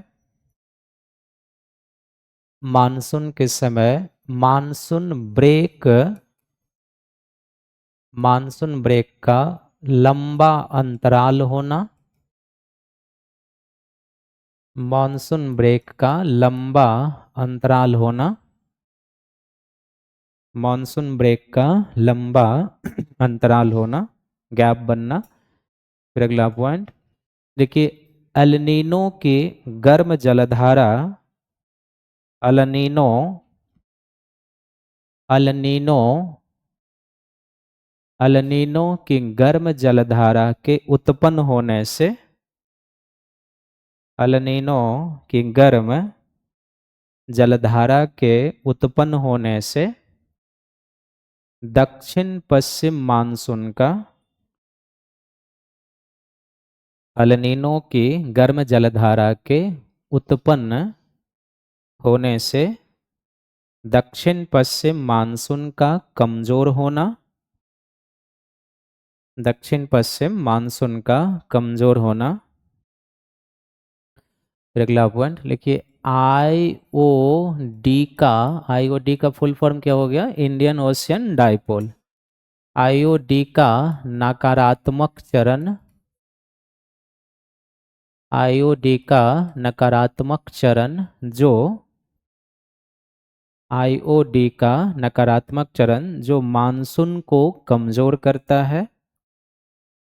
आईओडी का नकारात्मक चरण जो मानसून को कमजोर करता है। फिर अगला पॉइंट लिखिए, दक्षिण पश्चिम मानसून के समय, दक्षिण पश्चिम मानसून के समय, दक्षिण पश्चिम मानसून के समय एमजेओ, एमजेओ का फुल फॉर्म क्या हो गया? Madden Julian oscillation. एमजेओ का प्रशांत महासागर, एमजेओ का प्रशांत महासागर के ऊपर अवस्थित होना, एमजेओ का प्रशांत महासागर के ऊपर अवस्थित होना। इसी में नीचे में नोट करके 2 पॉइंट लिखेंगे। पहला पॉइंट देखिए, स्थलाकृति के प्रभाव से, स्थलाकृति के प्रभाव से, स्थलाकृति के प्रभाव से वृष्टि छाया, स्थलाकृति के प्रभाव से वृष्टि छाया, रेन शैडो, स्थलाकृति के प्रभाव से वृष्टि छाया क्षेत्र का निर्माण होना, जैसे स्थलाकृति के प्रभाव से वृष्टि छाया क्षेत्र का निर्माण होना, जैसे पश्चिम घाट श्रेणी के प्रभाव से, जैसे पश्चिम घाट श्रेणी के प्रभाव से प्रायद्वीप के आंतरिक भागों में, प्रायद्वीप के आंतरिक भागों में एवं हिमालय के प्रभाव से, एवं हिमालय के प्रभाव से पार हिमालय क्षेत्र में, हिमालय के प्रभाव से पार हिमालय, पार हिमालय शब्द का क्या अर्थ हो गया? हिमालय के उत्तर में, है ना। पार हिमालय क्षेत्र में, पार हिमालय क्षेत्र में वृष्टि छाया क्षेत्र का बनना, पार हिमालय क्षेत्र में वृष्टि छाया क्षेत्र का बनना, वृष्टि छाया क्षेत्र का बनना। दूसरा पॉइंट नोट वाले में ही, लेकिन इसी प्रकार, इसी प्रकार, इसी प्रकार देखिए, जिन क्षेत्रों में, दूसरा पॉइंट लिखेंगे, इसी प्रकार जिन क्षेत्रों में कठोर चट्टानें हो, कठोर एवं अपारगम्य, अपारगम्य का क्या अर्थ हो गया? जिससे पानी प्रवेश नहीं कर सकता है। इसी प्रकार जिन क्षेत्रों में कठोर और अपारगम्य चट्टानें हो, कठोर और अपारगम्य चट्टानें हो, वहाँ भूमिगत जलस्तर नीचे होता है, वहाँ भूमिगत जलस्तर नीचे होता है, भूमिगत जलस्तर नीचे होता है। जो सूखे, जो सूखे के प्रभाव को, जो सूखे के प्रभाव को लाता है, जो सूखे के प्रभाव को लाता है, लेकिन जैसे बुंदेलखंड, जैसे बुंदेलखंड, जैसे बुंदेलखंड, है ना। मानवीय कारणों में क्या सब है सूखे का कारण? कुछ बताइए अब आप लोग, लिखिए मानवीय कारणों की तरफ। पहला, विभिन्न मानवीय कार्यों से, विभिन्न मानवीय कार्यों से निर्वनीकरण, है ना, विभिन्न मानवीय कारणों से निर्वनीकरण। तब इसमें हमने एक शब्द डाल दिया है और इसमें अब आप समझ लीजिए कि किन मानवीय कार्यों से डिफॉरेस्टेशन होता है। तो अब हम इसको 2-4 पॉइंट तो इन कर सकते हैं ना इसमें। किन मानवीय कारणों से, क्या इसमें स्थानांतरित कृषि कारण हो सकता है? तो जो शिफ्टिंग या झूम कृषि होती है वो हो जाएगा। क्या इससे जो है सो औद्योगिक विस्तार से हो रहा है? औद्योगिक विस्तार, क्या नगरीय विस्तार कारण इसका बन रहा है? नगरीय विस्तार। क्या खनन इसका कारण बन रहा है? क्या आधारभूत संरचना या आधारभूत परियोजना परियोजना एवं संरचना, कुछ इस तरीके से आपको ध्यान में रखना है ना। तो वन का काम क्या होता है, तो उसको हमें पहले ये समझना होगा। काम क्या होता है वन का? हम वृक्ष लगाते हैं तो हमें क्या लाभ मिलता है उससे? इस संदर्भ में अगर हम कहें तो वो वृक्ष जो होता है नमी बनाए रखने का काम करता है ना, वर्षा को भी आकर्षित करता है। म, पर्यावरण को तो अभी आप साइड कर दिए, जो हमारा टॉपिक है उसमें रहें। तो वन होने से पहला हमें लाभ ये मिलता है कि ये नमी बनाए रखते हैं ना। दूसरा, ये क्या करते हैं, वर्षा को आकर्षित करते हैं। तीसरा, ये वायुमंडल में नमी के लाने का भी एक स्रोत है। जब आप पढ़ते हैं कि वायुमंडल में जलवाष्प कितने स्रोतों से आता है, तो इसके 3 स्रोत हैं ना। एक वाष्पीकरण है, दूसरा वाष्पोत्सर्जन है, और तीसरा श्वसन है। तो वाष्पोत्सर्जन किससे होता है? वनस्पतियों से ही होता है। तो इन रूपों में ये नमी और वर्षा कराने में सहायक है। अब हमारे आपके कार्यों से क्या हो रहे हैं, वन काटे जा रहे हैं, तो इससे जो पर्यावरण को और हमें लाभ मिलता है, उस लाभ से हम क्या होते जाएंगे, वंचित होते जाते हैं। तो कुछ एग्जाम्पल हमें याद रखना है किस तरीके से होता है। और मानवीय कारण क्या हो सकता है? क्या विभिन्न विभिन्न मानवीय कार्यों में विभिन्न मानवीय कार्यों में जल की जल की बर्बादी होती है कि नहीं करते हैं? हमारा जब हम जानते हैं कि जल कितनी क्राइसिस है, तब भी हम जल को करते हैं कि नहीं? भैंस को नहीं, भैंस वो पशुपालन का एक अंग है। बर्बादी कहने करता है कि जो अननेसेसरी यूज है ना, वो नहीं। अभी जैसे हम छोटा सा उदाहरण दे देते हैं आपको। नहीं, होली देखो, एक चीज आप ये भी ध्यान रखना कि संस्कृति परंपरा किसी देश के अंग होते हैं, उसमें आप जल खर्च करते हैं तो वो अननेसेसरी नहीं होना चाहिए, है ना। ये मेरे कहने का मतलब है। तो शास्त्री जी कुछ प्रकाश डाल रहे हैं। हम दो जाड़े में आपका 5 लीटर पानी से काम चल जाता होगा, नहीं? कई लोग तो इसमें महीने दिन नहाए नहीं होंगे ना? अभी आप महीने में अभी तो एक बार होगा, आगे आने के बाद 2 बार 3 बार हो जाएगा। पहले कौन पानी से मुंह धोता है यार, हटाओ।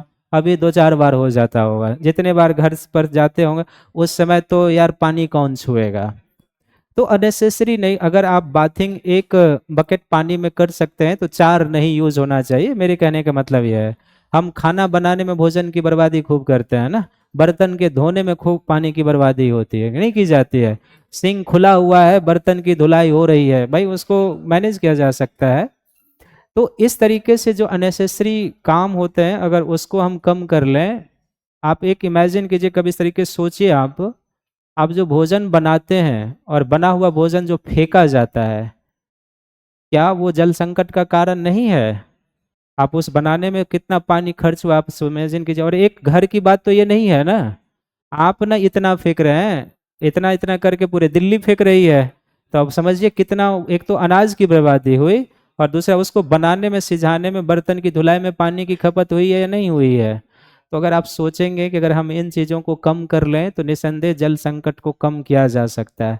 लेकिन हम इस पर कभी सोचते नहीं। आप बड़े बड़े शादी समारोह पार्टियां होती है, उसमें उतना पका हुआ भोजन फेंका जा सकता है जिससे एक गरीब 10 घर का भोजन हो जाएगा, है ना। तो वो तो भोजन फेंका गया, और दूसरा उसको बनाने में पानी खर्चा हुआ, है ना। तो इस तरह से चीज़ों का अर्थ है। पर्व समारोह ये कभी कभी होता है, रेगुलर नहीं होता। खाना आप रेगुलर बनाते हैं, होली साल में एक बार आएगा, दिवाली साल में एक बार आएगा, रमजान साल में एक बार आएगा, तो उसमें कितना पानी खर्च होगा, है ना। ये नहीं, आप कोशिश कीजिए कि रेगुलर के दिनों में जो आप पानी यूज करते हैं उसको कैसे आप मैनेज कर सकते हैं। ये क्लियर है। तो अगर कारण पूछेगा तो हम संक्षिप्त में लिख सकते हैं ना, नीचे में लिखिए एक सूखे का प्रकार, है ना। प्रकार नहीं हुआ ना अभी, सूखे का प्रकार,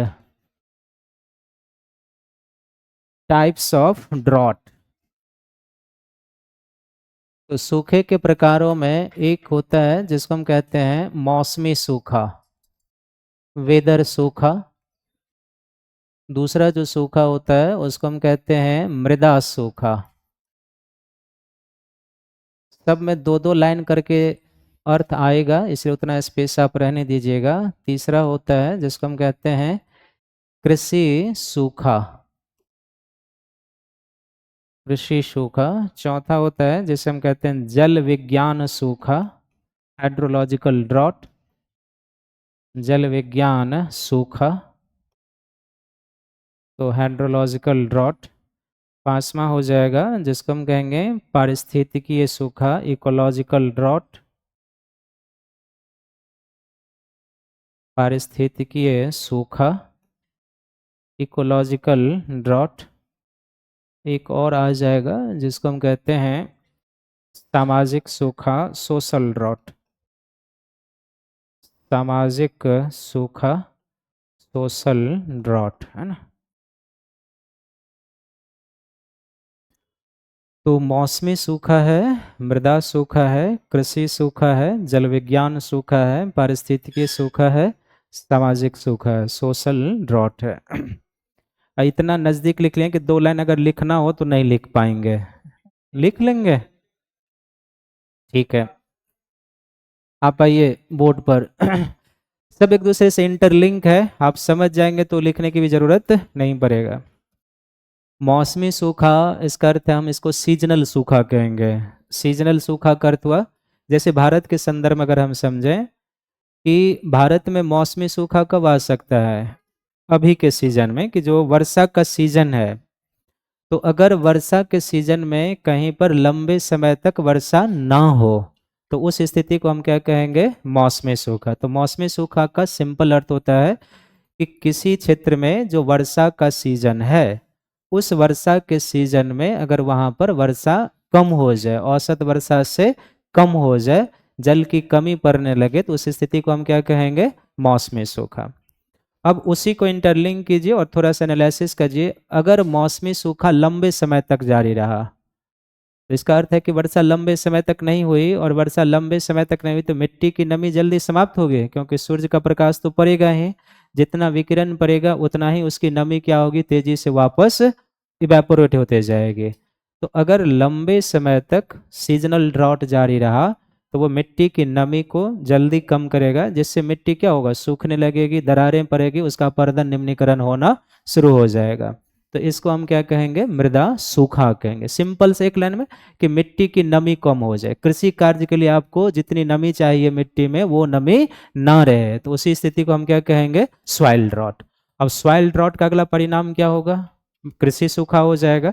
अगर वर्षा नहीं हुई तो एक तो मिट्टी में आपने खेतों में जो फसल लगाया वो फसल क्या होगा, सूख जाएगा। और खेतों की जुताई करने के लिए नमी चाहिए ना, कभी खेतों में काम किया है, हल हल चलाया आप लोगों ने, नहीं चलाया है, तब क्या काम। ठीक है, तो खेतों कोई बात, अच्छा हो गया। खेतों में जुताई करने के लिए नमी होनी चाहिए ना, अगर नमी ना हो तो आप खेतों की जुताई नहीं कर सकते। इसका अर्थ है कि अगर मृदा सूखा लंबे समय तक जारी रहा तो लगी हुई फसलें समाप्त हो जाएगी और आप उसमें नए फसल की रोपाई भी नहीं कर पाएंगे, तो इसको हम क्या कहेंगे, कृषि सूखा कहेंगे। जल विज्ञान सूखा का अर्थ है कि अगर लंबे समय तक मौसमी सूखा चल रहा है तो पानी तो यूज करेंगे ही हम अपना, तो ऐसी स्थिति में क्या होगा, जो सरफेस जल के स्रोत हैं और भूमिगत जल दोनों क्या होगा, कम होने लगेगा। सरफेस जल के स्रोत करते कि आप मान लीजिए, छोटा सा इमेजिन कीजिए, आपके गांव में एक तालाब जिससे पानी यूज होता था, अब लंबे समय से वर्षा नहीं हो रही है, तो वो पानी तो गांव वाले यूज कर ही रहे हैं, तो वो तालाब का पानी धीरे धीरे क्या होते जाएगा, समाप्त होते जाएगा। तो सतही जल का अर्थ हुआ कि नदी, झील, तालाब, सरोवर का जल भी धीरे धीरे क्या होगा, कम होता जाए। और वर्षा होगी नहीं तो भूमिगत जल भी क्या होगा, सूखता जाएगा, अंदर जाते जाएगा, क्योंकि आप यूज तो करेंगे। तो अगर लंबे समय तक मौसमी सूखा जारी है तो सरफेस और भूमिगत जल स्तर दोनों कम होने लगते हैं, सूखने लगते हैं। इसी को हम क्या कहेंगे, जल विज्ञान सूखा कहेंगे। अब जल विज्ञान सूखा है तो अगला स्थिति कहाँ पर जाएगा, पारिस्थितिकीय सूखा। पारिस्थितिकीय सूखा करता है कि यदि प्राकृतिक पर्यावरण के उत्पादन करने की क्षमता कम हो जाए, वनस्पति की प्रोडक्टिविटी कम हो जाए, तो हम उसे इकोलॉजिकल ड्रॉट कहेंगे। आप छोटे से स्तर से समझ, क्या वनस्पतियों को नमी चाहिए भोजन बनाने के लिए, प्रकाश संश्लेषण के लिए चाहिए ना, और प्रकाश संश्लेषण के द्वारा ही वनस्पति क्या करते हैं, भोजन तैयार करते हैं। तो अगर जल की कमी होती है तो इसका प्रभाव वनस्पतियों के प्रोडक्टिविटी पर भी जाएगा। तो उस स्थिति को हम कहेंगे इकोलॉजिकल ड्रॉट कहेंगे। और इकोलॉजिकल ड्रॉट होने का अर्थ है कि वृक्ष सब सूखने लगेगा, नहीं, वनस्पति को भोजन कम बनेगा, नमी की आपूर्ति कम होगी, तो वृक्ष सब क्या होंगे, सूखने लगेंगे। अगर पारिस्थितिकी सूखा लंबे समय तक जारी रहेगा तो यह परिस्थिति हमें किधर ले जाएगा, बंजर भूमि की ओर और मरुस्थलीकरण की ओर ले जाएगा, डेजर्टिफिकेशन की ओर यह हमें ले जाएगा। और फिर सामाजिक सूखा का अर्थ है कि अब आप समझिए कि मौसमी सूखा है तो आपको जल की कमी होगी, कृषि सूखा है तो फसल की भी कमी हो जाएगी, है ना। तो कई बार क्या होता है कि ऐसी स्थिति अगर दीर्घ काल तक जारी रहे तो जल की कमी हो जाती है ना, खाद्यान्न की कमी हो जाएगी, चारा की भी कमी हो जाएगी। और जब जल, खाद्यान्न और चारा की कमी हो जाए तो तीन चीज़ों की कमी हो गई ना, इस स्थिति को हम तृण अकाल कहते हैं। और ऐसी स्थिति में लोगों की अकाल मृत्यु होने लगती है। अकाल मृत्यु होने का अर्थ है कि जिसको अभी मरना नहीं चाहिए था ना, लेकिन यही होगा ना, गांव में नहीं कहते कि अकाल मृत्यु हो गया उसका, इसका अर्थ है कि युवा अधेड़ जिसको अभी नहीं मरना चाहिए, 20, 25, 30 साल का था, वो मर गया किसी कारण, तो कहते उसकी अकाल मृत्यु हो गई। तो अकाल मृत्यु का अर्थ होता है बड़े संख्या में और अचानक जो इस तरह की स्थिति बन जाए। अब 70 साल का कोई मरेगा तो उसको थोड़ी अकाल मृत्यु कहेंगे, वो तो अपना उम्र जी चुका है। अगर 70 साल के बाद जीता है तो इसका अर्थ है वो दूसरे का उम्र जी रहा है, किसी का उम्र कम कर रहा है वो। भारत में औसत आयु कितनी है पुरुषों की, यही है ना। तो आप ये मान लीजिए कि अगर कोई व्यक्ति 80 वर्ष जी रहा है, 90 वर्ष, वो दूसरे का उम्र खा रहा है, अब कोई अकाल मरेगा ही, क्योंकि औसत आयु तो पूरी उतनी ही होनी है। हमारे गांव में कुछ वृद्ध लोग हैं 103 वर्षों का, जब मैं देखता हूं तो मुझे लगता है कहीं मेरा ही वर्ष तो कम होते नहीं जा रहा है क्या।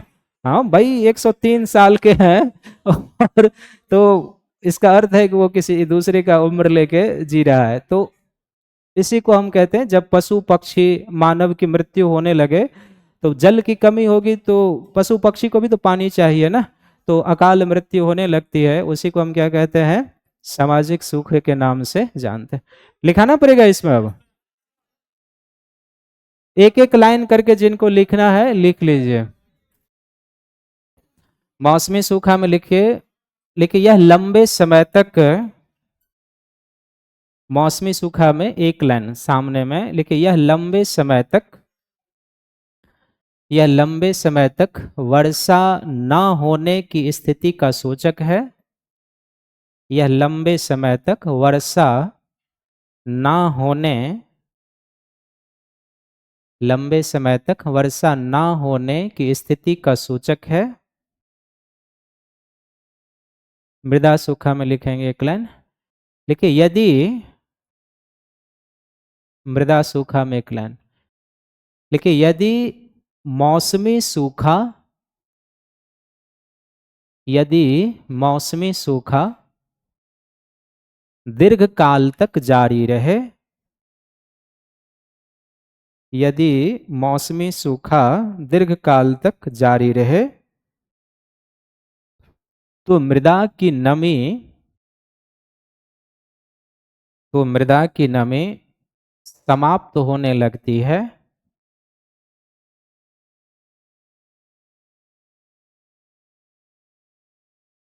तो मृदा की नमी समाप्त होने लगती है, जिसे मृदा सूखा कहते हैं। जिसे मृदा सूखा कहते हैं। कृषि सूखा में लिखिए। लेकिन मृदा सूखा के कारण, मृदा सूखा के कारण, मृदा सूखा के कारण लगी हुई फसलें सूखने लगती है। लगी हुई फसलें, लगी हुई फसलें सूखने लगती है,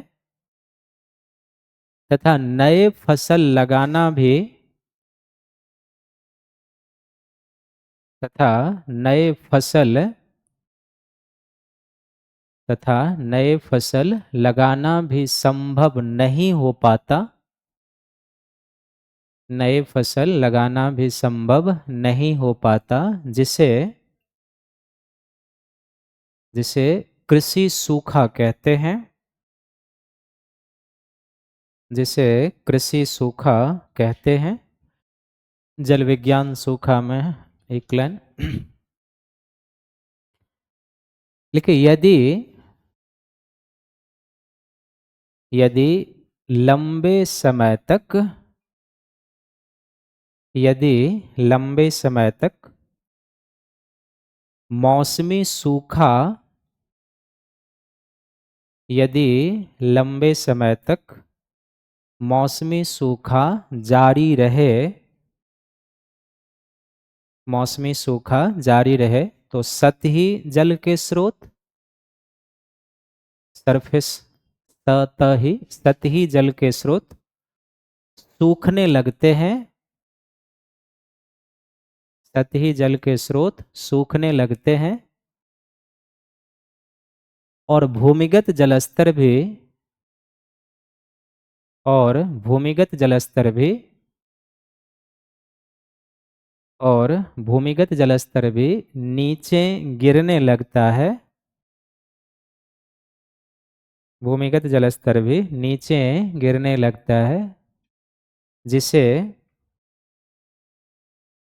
गिरने लगता है, जिसे जल विज्ञान सूखा कहते हैं, हाइड्रोलॉजिकल ड्रॉट कहते हैं।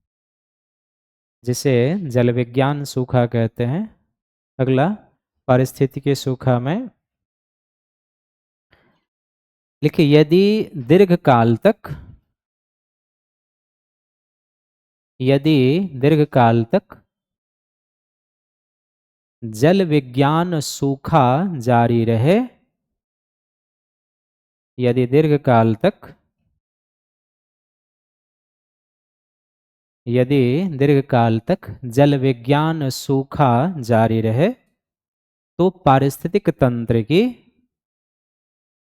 तो पारिस्थितिक तंत्र की उत्पादकता, तो पारिस्थितिक तंत्र की उत्पादकता कम हो जाती है। तो पारिस्थितिक तंत्र की उत्पादकता कम हो जाती है, जिसे, जिसे पारिस्थितिकीय सूखा कहते हैं। जिसे पारिस्थितिकीय सूखा कहते हैं। सामाजिक सूखा में क्लन लिखिए। यदि, यदि सूखे के कारण, यदि सूखे के कारण जल, सूखे के कारण जल, खाद्यान्न, जल, खाद्यान्न और चारे की कमी से, जल, खाद्यान्न और चारे की कमी से पशु, पक्षी, पशु पक्षी और मानव की, पशु पक्षी और मानव की अकाल मृत्यु, अकाल मृत्यु होने लगे। अकाल मृत्यु होने लगे तो उसे सामाजिक सूखा, सोशल ड्रॉट, तो उसे सामाजिक सूखा कहते हैं। क्लियर है? तो एक प्रश्न में आ सकता है टेल प्रश्न में कि सूखे के प्रकार के बारे में आप हमें बताइए, तो ऐसे ही आपको चलना है। नीचे में लिखेंगे बीच पेज में सूखे का प्रभाव।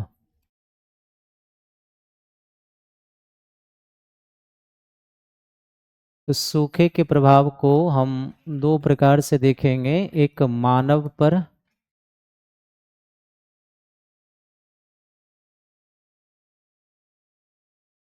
और दूसरा इसका पर्यावरण पर,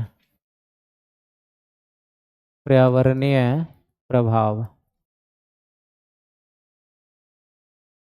तो अभी जो हम लोग टाइप्स ऑफ सूखा लिखे हैं ना, अगर आपने उसको ध्यान से समझा होगा तो उसमें प्रभाव दिख रहा है ना। तो सूखे के पर्यावरणीय प्रभाव में क्या होगा, क्या इससे मृदा की नमी जल्दी समाप्त होगी? शीघ्र समाप्त होना यानी जल्दी समाप्त।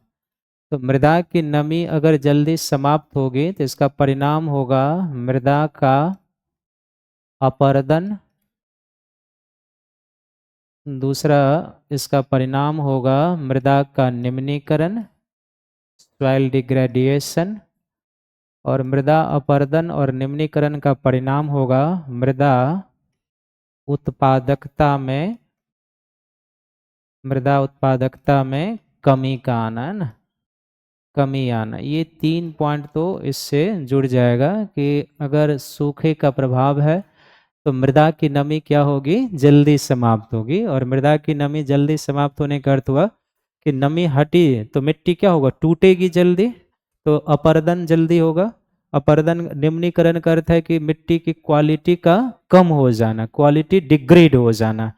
अगर कहीं के मिट्टी का अपरदन हुआ, उसकी क्वालिटी खराब हो गई, तो फसल उत्पादन करने की क्षमता उसकी क्या हो जाएगी, कम हो जाएगी। तो मृदा में उत्पादकता में क्या होगा, कमी आ जाएगी। दूसरा क्या इसका प्रभाव, इसके कारण दीर्घकाल तक हमने पढ़ा है क्या मृदा बंजर भूमि और मरुस्थलीकरण को बढ़ावा मिल सकता है? तो बंजर भूमि एवं मरुस्थलीकरण, डिजर्टिफिकेशन, मरुस्थलीकरण को बढ़ावा। क्या मरुस्थलीकरण जो होगा ये जैव विविधता के नुकसान का कारण बन सकता है? तो जैव विविधता की हानि का ये कारण बनेगा। पशु पक्षी सब हम लोग पढ़े ना, अकाल मृत्यु होने शुरू हो जाएंगे। मानवीय प्रभावों में अगर हम सूखे के प्रभाव में जाएंगे तो एक, जैसे पहले भी हमने देखा है, हम इसके एक राजनीतिक प्रभाव के बारे में 2 लाइन ध्यान में रखेंगे, इसका राजनीतिक प्रभाव क्या होगा। दूसरा इसका सामाजिक प्रभाव क्या होगा, सामाजिक प्रभाव। तीसरा इसका आर्थिक प्रभाव क्या होगा, आर्थिक प्रभाव। चौथा इसका जननांकीय, जननांकीय प्रभाव क्या होगा, है ना। और आप अन्य प्रभावों में रख सकते हैं, अन्य कुछ प्रभाव हो जाए इस तरीके से ना। तो मानव पर पड़ने वाले प्रभावों को आप इसी पॉइंट के सहारे एनालिसिस करेंगे।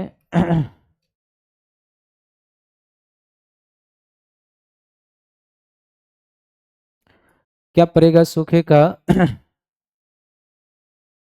राजनीतिक प्रभाव क्या होगा सूखा का, किसी भी आपदा का राजनीतिक प्रभाव क्या हो सकता है। पहले भी हम लोग पढ़े हैं ना कि सूखा या कोई जो आपदा होता है ये राजनीतिक दलों को अवसर प्रदान करता है ना। क्या अवसर प्रदान करता है, आरोप प्रत्यारोप की राजनीति करने का, है ना। अगर एक छोटा सा उदाहरण हो जाए, छोटा सा भी, यूपी में चुनाव होने वाला है या बिहार में चुनाव होने वाला है, विधानसभा चुनाव होने वाला है ना अगले साल शायद। अब विधानसभा चुनाव हो जाए और बिहार में आ जाए सूखा, तो चुनाव के समय ये मुद्दा नहीं बनेगा, बनाएंगी राजनीतिक पार्टियां जो विपक्षी दल होंगे वो कहेंगे अरे सरकार में ये थे, इन्होंने सूखे के समय काम नहीं किया, जान माल को बचाने का प्रयास नहीं किया।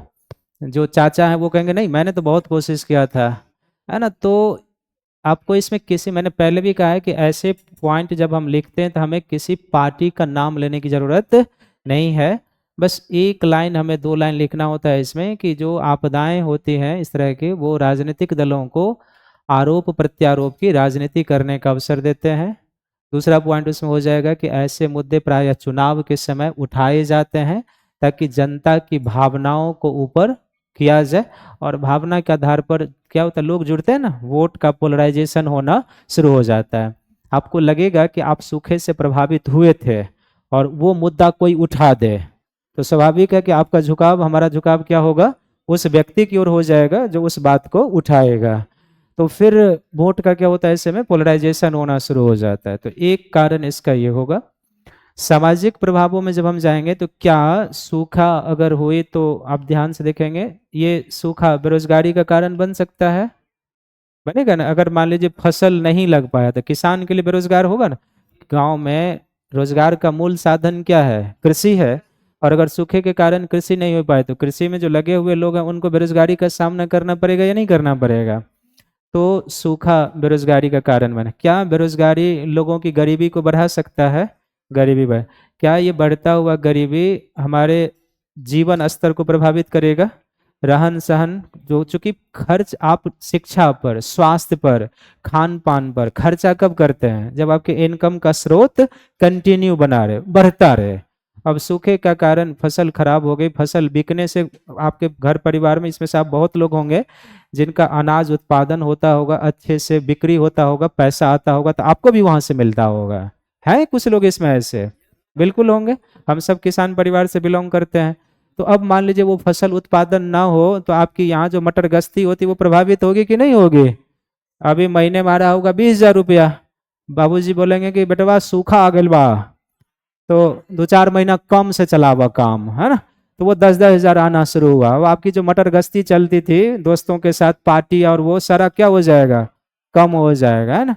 तुरंत वो आप ये हो जाएंगे। तो बिल्कुल स्पष्ट पॉइंटों में आपको लिखना है, ये सूखा बेरोजगारी का कारण बनता है, गरीबी को बढ़ावा देगा, ये शिक्षा स्वास्थ्य जैसे जो क्षेत्र होते हैं उस पर खर्च में कमी करेगा, लोगों के रहन सहन खान पान में क्या होगी, कमी।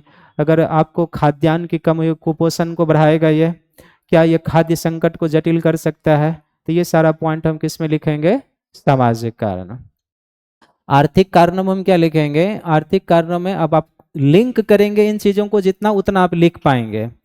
अब मान लीजिए फसल कम हुआ सूखे के कारण, तो क्या खाद्यान्न की कमी होगी, तो खाद्यान्न की कमी। दूसरा इसका क्या ये प्रभाव होगा, जो कृषि आधारित उद्योग हैं वो जल्दी प्रभावित होगा, क्योंकि कई उद्योगों को कच्चे माल की प्राप्ति कहाँ से होती है, कृषि क्षेत्र से होती है। तो कृषि आधारित जैसे कपास उद्योग है, गन्ना उद्योग है, चीनी उद्योग है, इसको कच्चे माल की प्राप्ति कहाँ से होती है, कृषि से।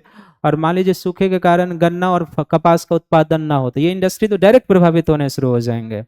तो कृषि आधारित उद्योगों के लिए कच्चे माल की क्या होगी, कमी।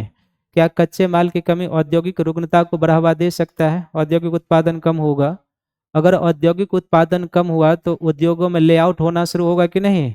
श्रम की डिमांड कब होती है, जब प्रोडक्शन बढ़े। प्रोडक्शन कम होना शुरू हो जाएगा तो लोग क्या करेंगे, उद्योगपति छांटना शुरू करेंगे, लेआउट होगा, लेआउट भी बेरोजगारी का कारण बनेगा।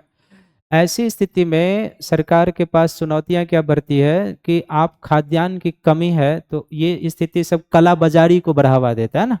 आप देखते होंगे कि ऐसी स्थिति में चूंकि वस्तु की आपूर्ति कम है, मांग तो रहेगी, तो उस समय में क्या होता है कि काला बाजारी होनी शुरू हो जाती है। मुद्रास्फीति को ये बढ़ा सकता है, क्योंकि डिमांड वस्तु की अधिक होगी, आपूर्ति कम होगी, तो मनी इन्फ्लेशन सब बढ़ना शुरू हो जाएगा, तो मनी इन्फ्लेशन बढ़ेगा। कुल मिला के आप देखेंगे कि सरकार भी चाहेगी कि जो वस्तु की ज़रूरत है वो कम है, तो आयात आप करेंगे, आयात करेंगे ज़्यादा, निर्यात आपका क्या हो जाएगा, कम। तो बैलेंस ऑफ ट्रेड जो आप पढ़ते होंगे वो प्रभावित होना शुरू होगा, और पूरी चक्र का प्रभाव अर्थव्यवस्था पर मंदी के रूप में आना शुरू हो जाएगा, क्योंकि कृषि मंदी है, औद्योगिक मंदी है, रोजगार की मंदी है, पूरा जीडीपी पर उसका प्रभाव बढ़ना शुरू हो जाएगा। तो आपको लिंक लेके लिखना होगा कि इसका ये प्रभाव इस तरीके से आगे बढ़ते जाएगा। जननांग के प्रभाव क्या हो सकता है इसका, नॉर्मली सूखा कि अगर गांव में हो तो गांव से जनसंख्या का माइग्रेशन किधर होगा, शहरों की ओर होगा, और शहर की ओर होगा तो बढ़ता हुआ शहरी जनसंख्या शहरी समस्याओं को क्या करेगा, बढ़ाएगा, क्योंकि शहर में जनघनत्व बढ़ेगा, सेक्स रेशियो प्रतिकूल होगा, शहर के सेवाओं की मांग बढ़ जाएगी, है ना, शिक्षा की, स्वास्थ्य की, पेयजल की। और ऐसे ही स्थिति में अगर उन सेवाओं की आपूर्ति ना बढ़े तो शहरी समस्या, मलिन बस्ती सब क्या होगा, बनना शुरू हो जाता है। तो आपको वही नहीं रुकना, आपको शहरी समस्या की ओर भी ध्यान करना है कि प्रायः ऐसा होगा कि अगर गांव में सूखा पड़े तो लोग रोजगार की तलाश में शहरों की ओर आते हैं। ऐसे में पलायन मुख्यतः पुरुष जनसंख्या का होता है, तो शहर के ऊपर भी जननांग के प्रभाव होगा और गाँव के ऊपर भी जननांग के प्रभाव होगा, ये आपको दिखाना है। और कुछ अन्य प्रभाव, तो इसको लिख पाएंगे ना आप, हो जाएगा, कोशिश करेंगे, आप लिख लेंगे इसको, हो जाएगा ना। नीचे में लिखिए सूखा आपदा प्रबंधन की दिशा में प्रयास। सूखा आपदा प्रबंधन प्रबंधन की दिशा में प्रयास।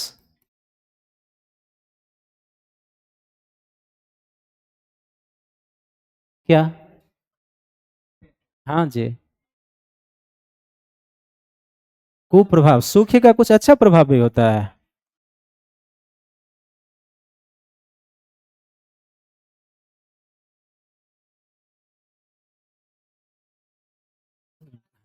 नहीं गलत अच्छा, इसका मतलब है कि आप आरोप प्रत्यारोप की राजनीति को सही मानते हैं।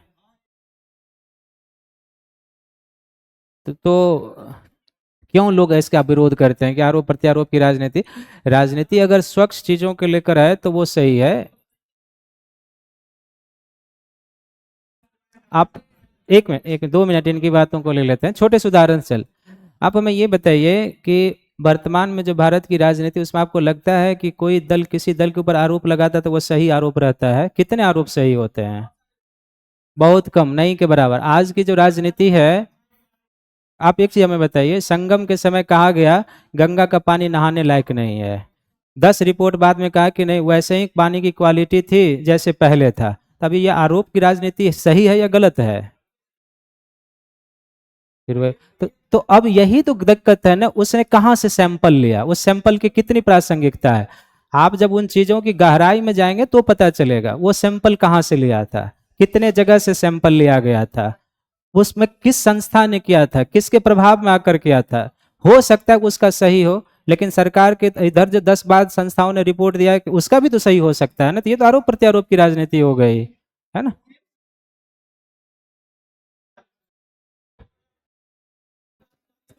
आप हमें इसको बाद में चर्चा कर लेंगे। आप एक चीज बताइए, आप हमें ये बताइए, ठीक है, एक तो छोटा सा उदाहरण देते हैं।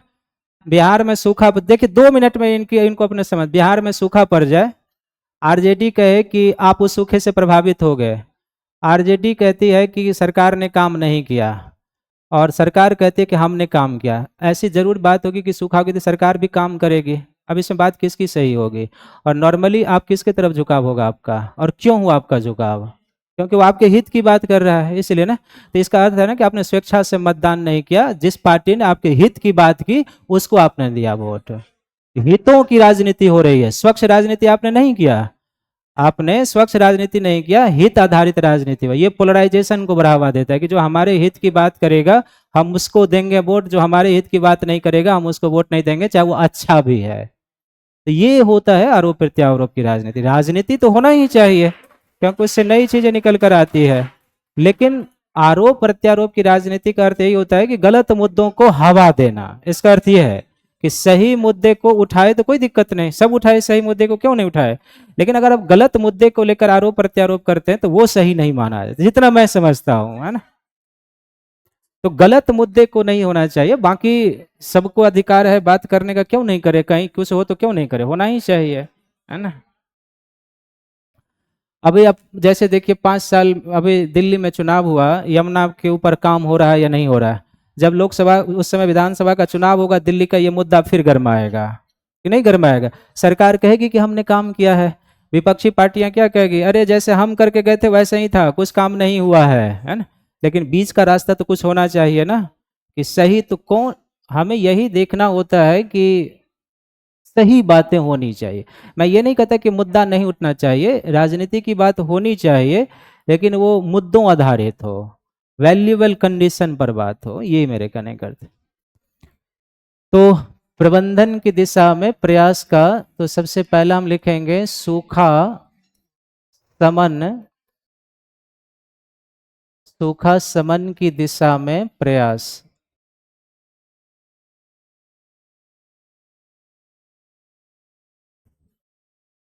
शमन का क्या अर्थ होता है? वही जो हम बोले हैं ना।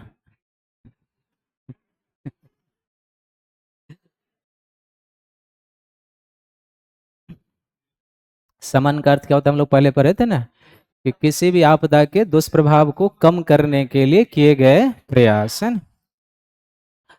तो भारत में हम इसमें पॉइंट लिखेंगे और उसके बाद आप ध्यान से देखेंगे। तो सूखा शमन के प्रयास में क्या हम नदी जोड़ो परियोजना को लिख सकते हैं? तो रिवर लिंकिंग प्रोजेक्ट को हम लिखेंगे नदी जोड़ो परियोजना। क्या हम प्रधानमंत्री सिंचाई योजना के बारे में लिख सकते हैं? प्रधानमंत्री सिंचाई योजना। क्या हम इसमें प्रधानमंत्री फसल बीमा योजना को लिख सकते हैं? प्रधानमंत्री फसल बीमा योजना। क्या हम इसमें जल संभर, जल संभर विकास, जल संभर विकास की रणनीति को लिख सकते हैं? क्या हम इसमें सूखा संभावित, सूखा संभावित क्षेत्र कार्यक्रम, सूखा संभावित क्षेत्र का छठा बंजर भूमि, बंजर भूमि विकास कार्यक्रम, सातवां मरुस्थल, मरुस्थल विकास कार्यक्रम, मरुस्थल विकास कार्यक्रम है ना। देखिए ये एक एक जो पॉइंट है ना, ये सब आधे आधे पेज का होगा, एक एक पेज का, लेकिन आपको उतने लंबे इसमें जाने की कोई ज़रूरत नहीं है। तकनीकी क्या अपनाना होगा ये आप ध्यान से समझिए। जैसे नदी जोड़ो परियोजना है, तो रिवर लिंकिंग प्रोजेक्ट में, हाँ जी,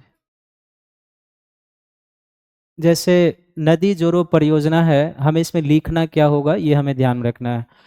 नदी जोड़ो परियोजना में मूल हमारा मकसद क्या है कि उत्तर भारत के नदियों का जो सरप्लस जल है, सरप्लस जल का अर्थ होता है अधिक जल है, उसको हम दक्षिण भारत की ओर चैनलाइज करके ले जाते हैं। क्योंकि ये जो उत्तर भारत में सरप्लस जल है, ये यहाँ पर किसका कारण बनता है? फ्लड का। और दक्षिण भारत में जल की कमी क्या है? सूखे का कारण बनता है। तो नदी जोड़ो परियोजना के तहत क्या है कि हम गंगा और ब्रह्मपुत्र बेसिन का जो सरप्लस जल है वो हम कहाँ तक ले जाना चाहते हैं? कावेरी नदी तक। आपने पढ़ा होगा गंगा कावेरी लिंक नहर। तो अगर हम कावेरी तक इस सरप्लस जल को चैनलाइज करके ले जाएंगे तो दो बेनिफिट मिलेगा। एक, उत्तर भारत में हम फ्लड को कम कर लेंगे, और दक्षिण भारत में जल चला जाएगा तो हम वहाँ पर क्या कर लेंगे? सूखे के प्रभाव में कमी ले आएंगे। इसका अर्थ यह है, अब ध्यान से समझिए, कि जब बाढ़ आपदा प्रबंधन लिखना होगा तो उसमें भी पहला पॉइंट जाएगा, क्योंकि उसमें भी हमने क्या कहा कि इसके पर्पस तो कई सारे हैं, लेकिन हमारा पहला पर्पस क्या है इसमें कि उत्तर भारत के सरप्लस जल को दक्षिण ले जाएं ताकि उत्तर में फ्लड को हम न्यून कर लें, और दक्षिण में ये जल चला गया तो फिर हमारे लिए जल संसाधन क्या होगा? बढ़ जाएगा, जो सूखे के प्रभाव में कमी ला देगा। दूसरा हमने क्या लिखा है? प्रधानमंत्री सिंचाई योजना। आपको पता होगा कि पहले जितनी भी सिंचाई योजनाएं थी सबको एकीकृत करके अब हमारे यहाँ एक ही सिंचाई योजना है जिसको हम क्या कहते हैं? प्रधानमंत्री सिंचाई योजना कहते हैं। तो प्रधानमंत्री सिंचाई योजना में एक, जो प्रधानमंत्री जी की जो कोई भी बातें होती है ना, वो एक पंच लाइन वाला होता है। इसमें एक पंच लाइन है, पर ड्रॉप मोर क्रॉप, यानी कि खेतों तक हमें जल का एक एक बूंद उपलब्ध कराना है और कृषि को बढ़ावा देना है। तो प्रधानमंत्री कृषि सिंचाई योजना का मूल मकसद है सिंचित क्षेत्र का विस्तार करना, जल की उपलब्धता को बढ़ाना। तो अगर हम सिंचित क्षेत्र का विस्तार करते हैं, वाटर अवेलेबिलिटी को बढ़ा लेते हैं, तो हम सूखे के प्रभाव को क्या कर लेंगे, कम कर लेंगे। इतना ही इसमें लिखना होगा आपको। प्रधानमंत्री फसल बीमा योजना 2016 से लागू है, पता होगा सभी को। और इससे पहले जितने भी फसल बीमाएं थी सबको इनकारपोरेट करके एक फसल बीमा है, जिसको हम क्या कहते हैं, प्रधानमंत्री फसल बीमा योजना। ये ऐसी योजना है जिसमें प्री हार्वेस्ट और पोस्ट हार्वेस्ट दोनों सीजन को काउंट किया गया। इसका अर्थ है कि फसल कटने से पहले सूखा आया, फ्लड आया, प्लस फसल खराब हुई तो भी आपको उसका मुआवजा मिलेगा। और पोस्ट हार्वेस्ट का अर्थ है कि फसल कटने के बाद अगर 14 दिनों तक, 15 दिनों तक खेत में रह गया, तब अगर सूखा हुई या वर्षा हुई, ओला पड़ गया, फसल खराब हो गया, तो भी आपको उसका कंपनसेशन मिलेगा। बस हमें इतना ही लिखना है कि ये प्री हार्वेस्ट, पोस्ट हार्वेस्ट दोनों को शामिल करता है और बाढ़, सूखा, इस तरह के आपदाओं से, ओलावृष्टि से किसानों को कंपनसेशन दिलाता है। जल संभर विकास की रणनीति है। आप पढ़े होंगे कि भारत में एकीकृत जल संभर, पहले तो जल संभर नीति था, फिर उसको इंटीग्रेटेड वाटरशेड मैनेजमेंट कर दिया गया। प्रश्न पहले यहाँ होता है कि आखिर हम जल संभर कहेंगे किसको, है ना। तो जल संभर का अर्थ होता है, एक छोटा सा उदाहरण से आप समझिए, जैसे आपके गांव हैं, तो आपके गांव का जो वर्षा का पानी होगा एक ढाल के अनुरूप एक निश्चित दिशा में जा रहा होगा। संभव है ये कि घरों से बाहर सड़कों पर आता होगा या नालियों से होते हुए, और सड़कों से, नालों से होते हुए कहीं गड्ढे में जाकर वो पानी क्या होता होगा, जमा होता होगा।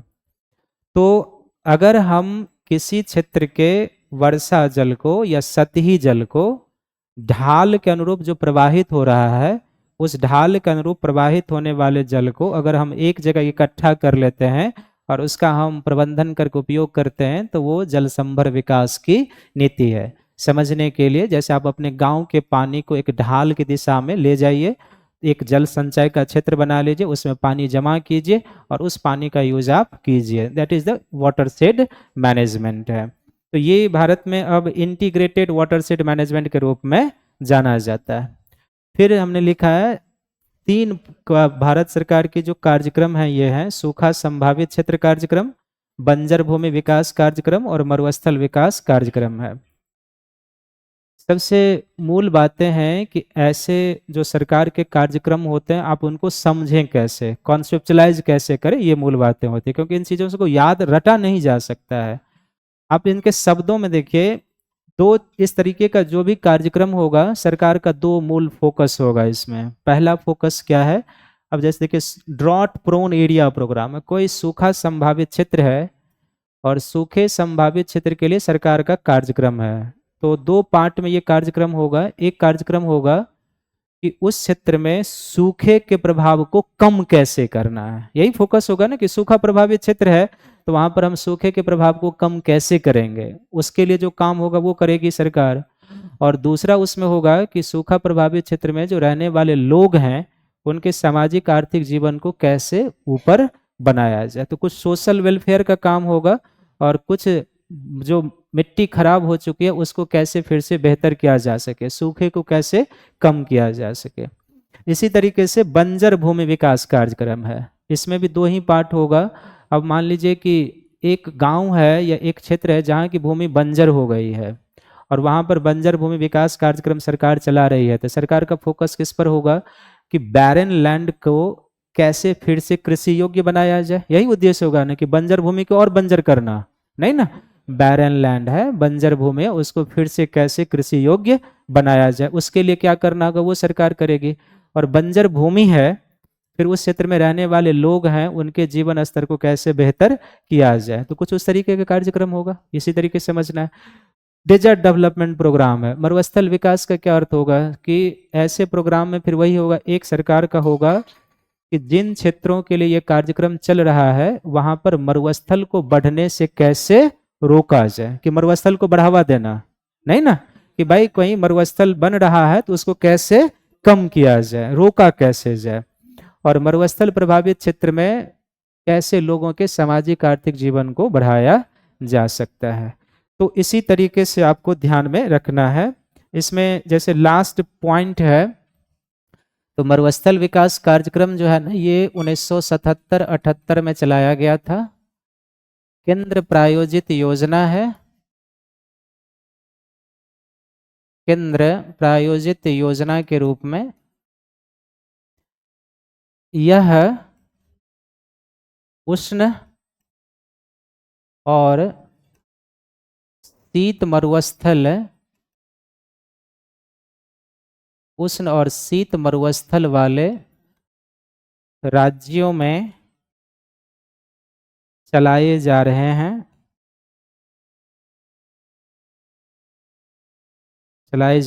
तो उष्ण मरुस्थल भारत में ये परियोजना चलाई जा रही है राजस्थान, दूसरा गुजरात,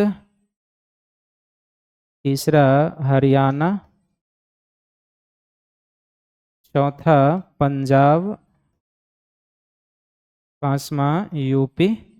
और शीत मरुस्थल वाला जो है ये कहेंगे, पहले तो 2 ही राज्य थे, क्योंकि ये 77-78 का है ना, तो अब हम कह सकते हैं कि ये लद्दाख यूनियन टेरिटरी, थोड़ा बहुत जम्मू एंड कश्मीर और फिर हिमाचल।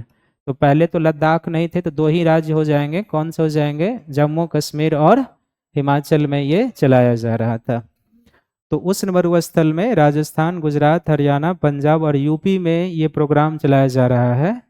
और शीत मरुस्थल में लद्दाख, जम्मू एंड कश्मीर, हिमाचल प्रदेश में ये है ना। उद्देश्य क्या है इसमें? उद्देश्य है इसका एक मरुस्थल या मरुस्थलीकरण को रोकना। दूसरा इसमें हो जाएगा वर्षा जल का संचय, वर्षा जल का संचय। परंपरागत जल संचय की तकनीकी, परंपरागत जल संचय की तकनीकी को बढ़ावा और रोजगार परक